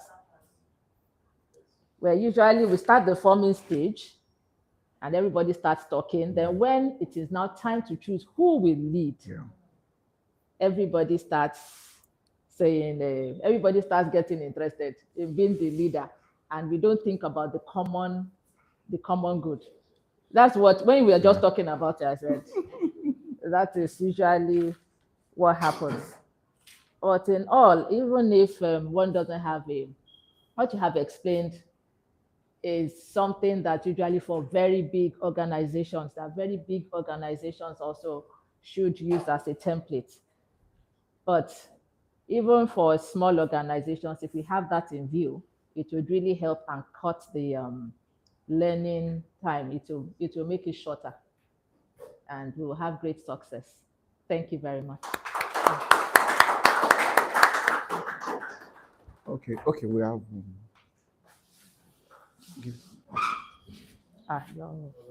Your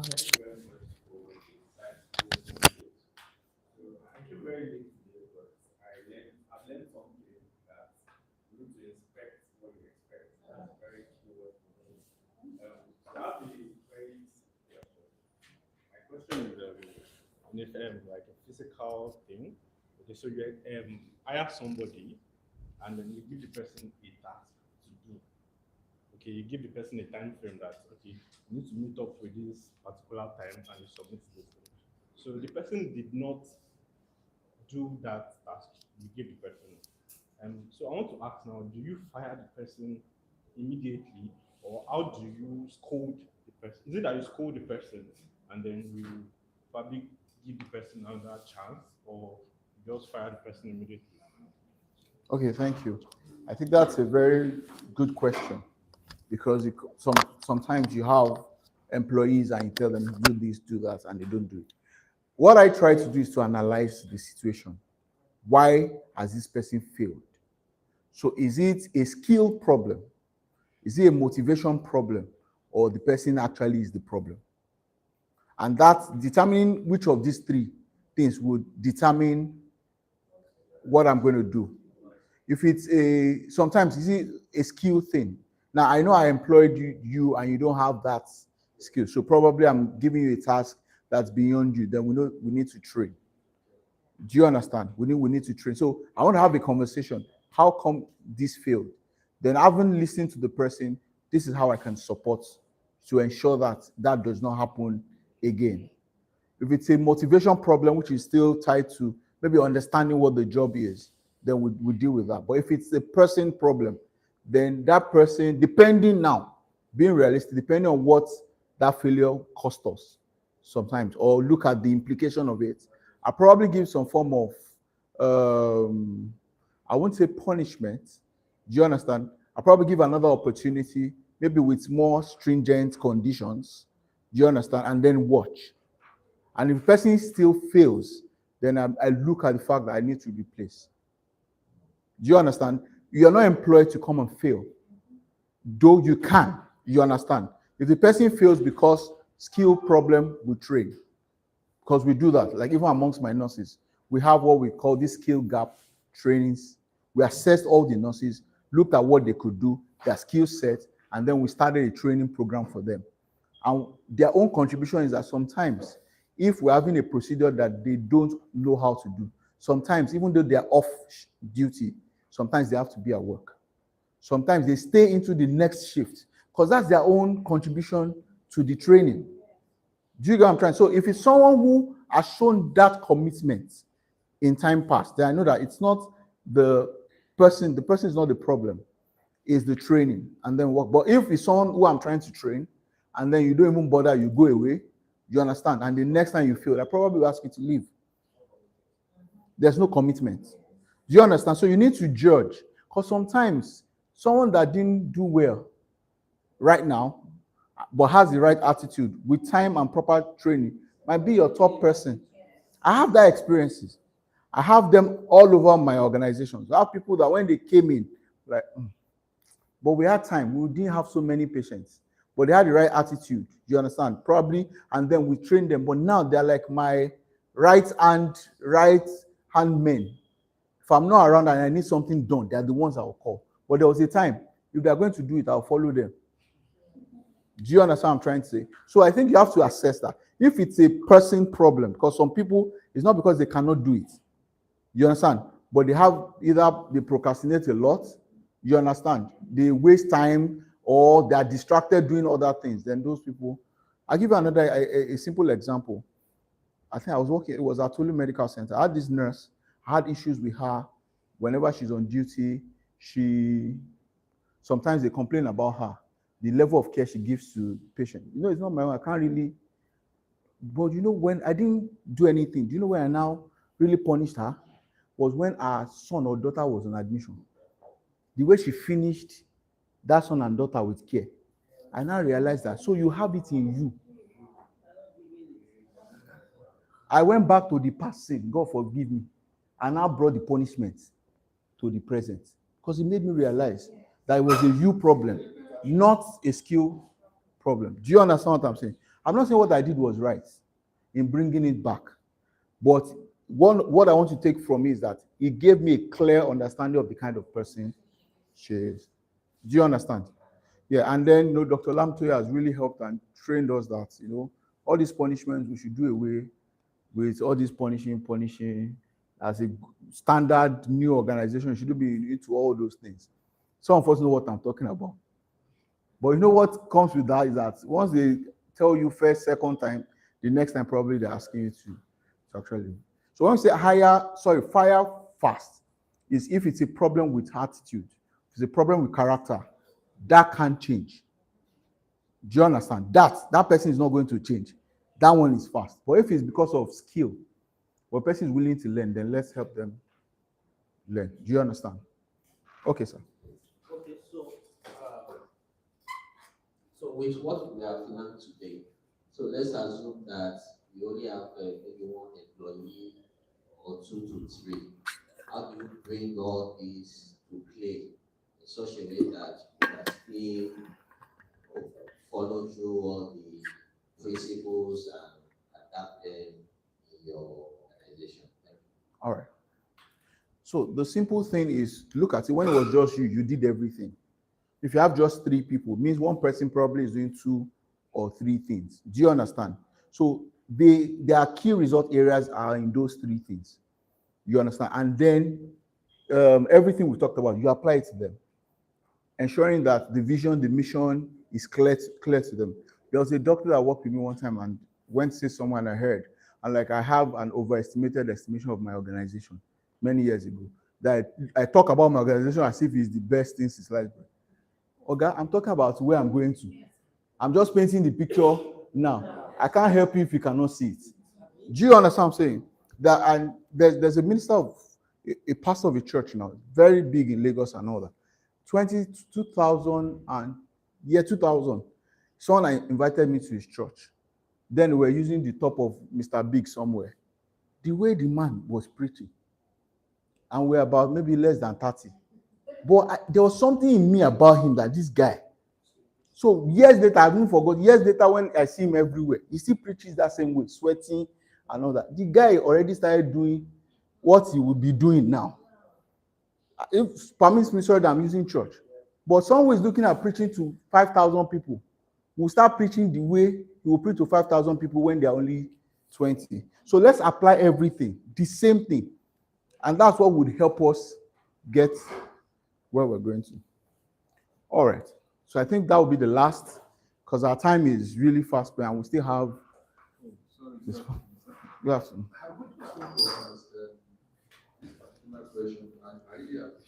Thank you, sir. I was just thinking what I had got my finger bonds long time ago. Actually, when we were building our team, we are in sales and marketing. I tried to coach from my competitors, good guys. So we coach national system manager because I was trying to bring myself out of the old system, moving to another set of organizations. So national system managers have been broken. And I gave them the direction, the vision of the company and everything. So I found out that in this situation, some of them, because I took them from another system, they were coming with me, they were already formed. Yes. The culture, how they used to do it. Yes. So I realized that this is not what I'm. Take for instance, they know that they have to settle during, want to get FPO, settle, and organize. So I now had to sit down. What is the core value of our company? They are innovation, quality, and integrity. So what we are doing, if you are rating, does it go through it? Yeah. So we cannot compromise quality, that. So and I told them, and I called them that this is what you must not really even sell our product to somebody you are not even convinced to the level that the person should be able to use it for his family. If he is not convinced to that, it's not about the product, we are sure of the quality.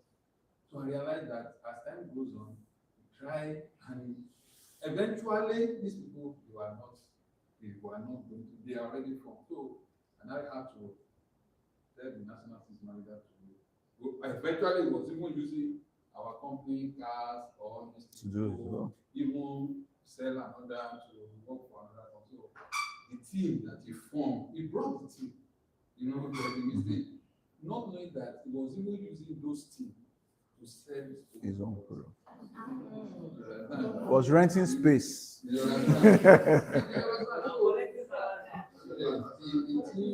Those guys they were more familiar to him. Yes, he brought them.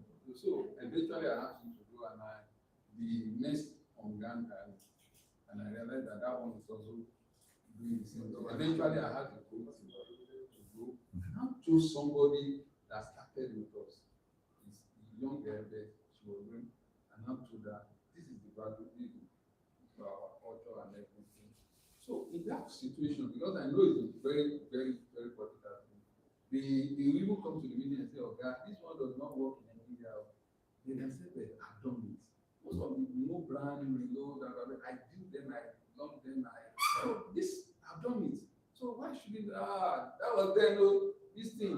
So in that situation, how do we handle such situation? Although eventually I started doing things again, I backed myself from what I really learned a lot of things. Went back, although I was doing it, not knowing that I was doing the process that they just put down. So how do we handle so? Because I know it will applicable in this our generation also. Yeah. Thank you, sir. Yeah, thank you. I think you already answered the question by what you did. Just look at your team, look at the characteristics of the team. If there's no shared vision, no shared mission, you understand? They are not buying into what you are trying to do. They're the ones attacking everything they are not meant to be with you. Because that's a house divided against itself. And I would say don't let's be afraid of building a team all over again. Don't let's be afraid of building over it again. Sometimes you might not need to take out the whole team, but in this case, you have to because he brought them. They're loyal to him, not to you. It's best to let him go with his team.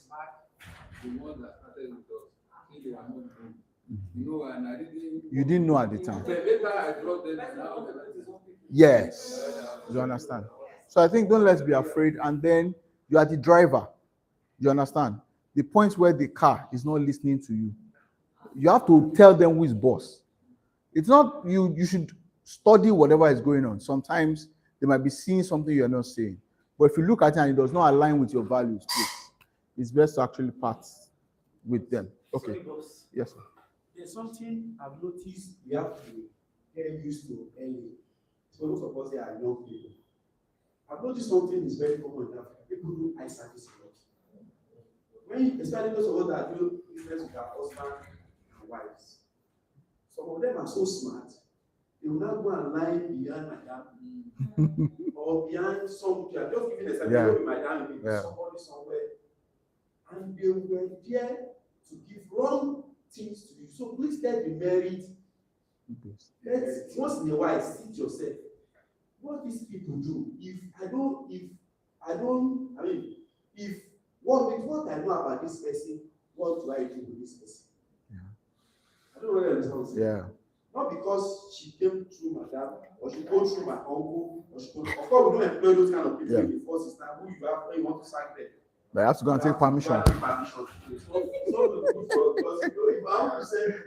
when my uncle sent me somebody to work for me, I sent to somewhere else. I just gave one last time I came. Wow. So if you go to, so if anything happens, it's my friend, but if it's in my place, either I start the son. But if it's this one, I said, okay, Adebayo wash me. I can only help him get job. I cannot do it for you. So that's one that. So this is very, very important because people do that a lot. I see it a lot. People will now be bad people there, but because they have somebody up, right? So let people know that you are merit related. And some people, and please don't have very big companies. You be very careful of people that like spoil other people for their own good. Yeah. Very careful. So you must.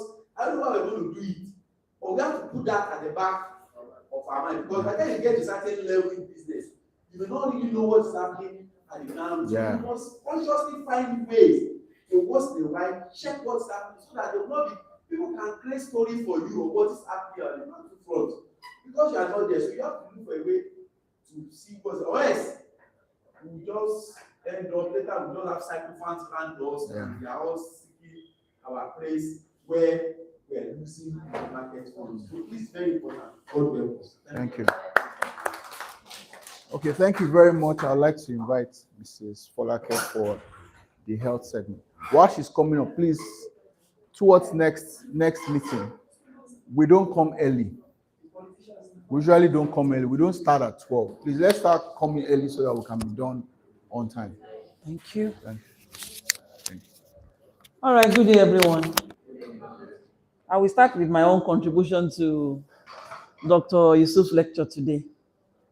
And I will start from the last part.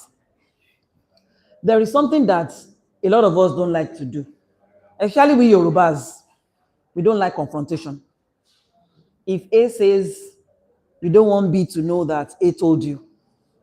Honestly speaking, if you try it, Yorubas will say, Moju aje koniso. Let A and B discuss that matter while you are the third person. They will never try it with you again. I have used that and it worked for me in so many places. For a lot of my friends, they know that if they want to gossip, they avoid me. And also, for so many places where I belong, they know that you must not talk about me at my back. Because the very day I hear, I'm going to call the person that you said told you. Oh, really? And I'm going to do a conference call. One happened to me recently, and I just did what? The two of them, I called the first person, told that first person, hold on a second. The person didn't know what I wanted to do. I called the second one, and I just marked the call. So it was the three of us on the call. So I just said, so Ajoke, you said that so person said, I said. She got off the call immediately. I now called them back separately. I told the two of them, I only wanted you to know I heard what you said. And please, for your own interest, next time, avoid anything, any them say, they say, that has to do with Folake. Because the next time I hear it, you see what I just did? I will do the same thing again. And guess what? It will say we did in the midst of plenty people. I will call the two of you out and you will repeat what you both told yourselves in secret.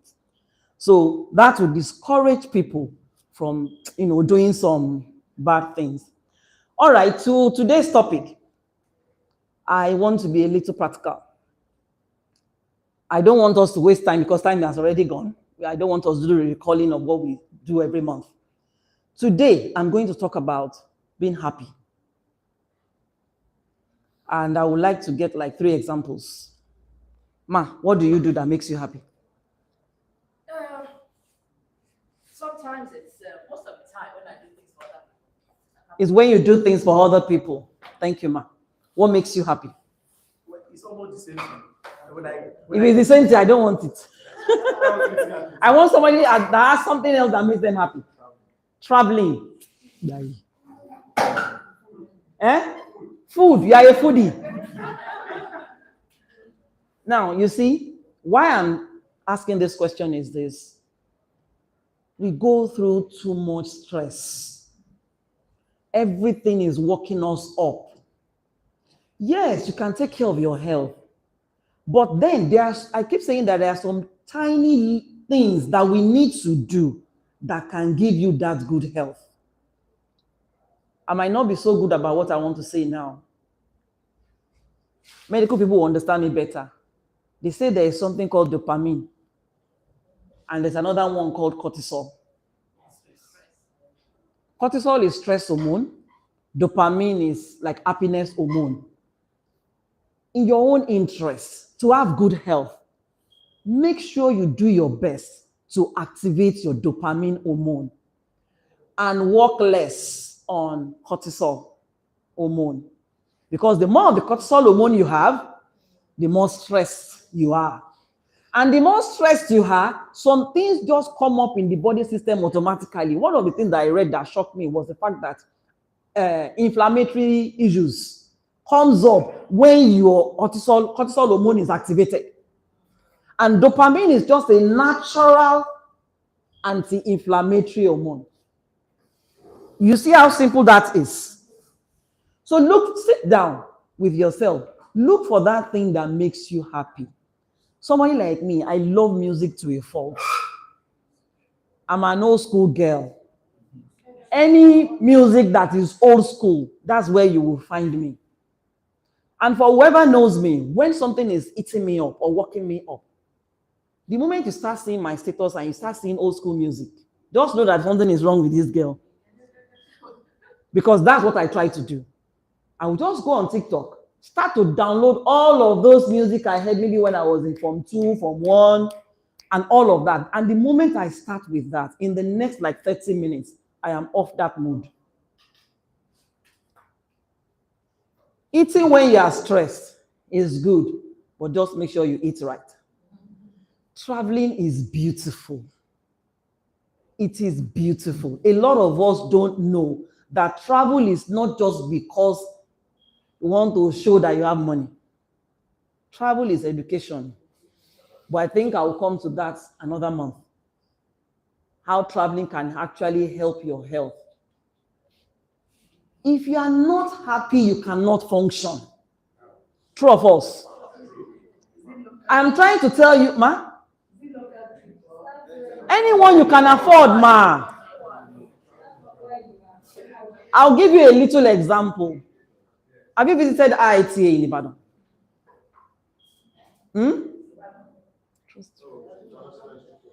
That place is in Ibadan. Beautiful.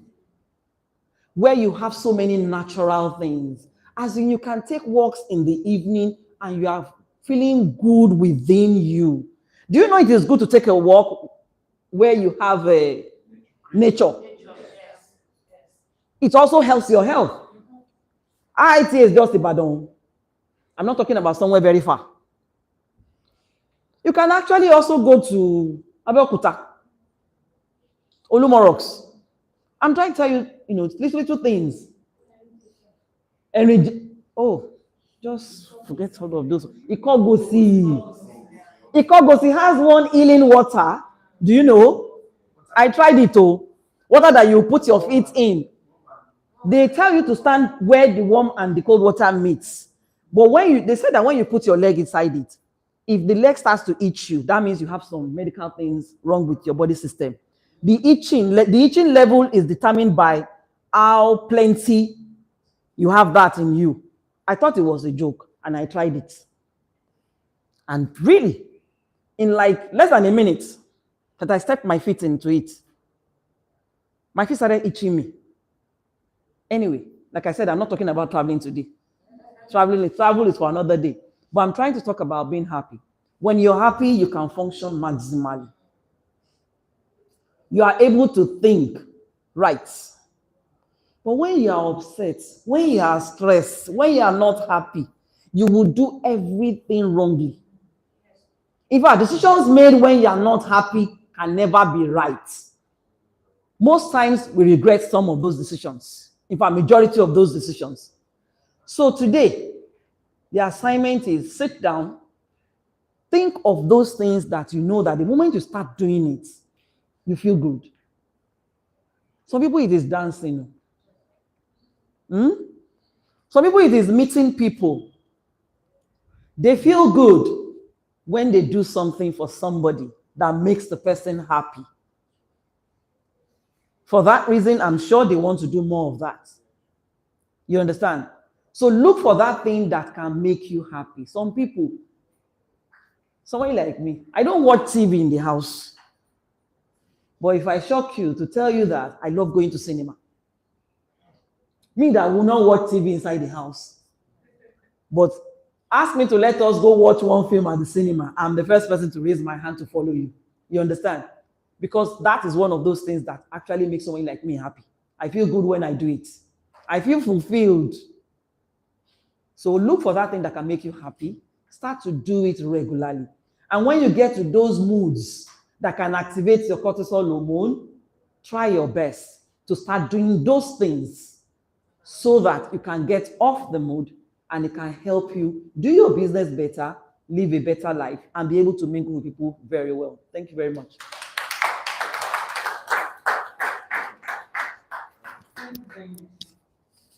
On behalf of the Understand Academy, I'd like to welcome the first time.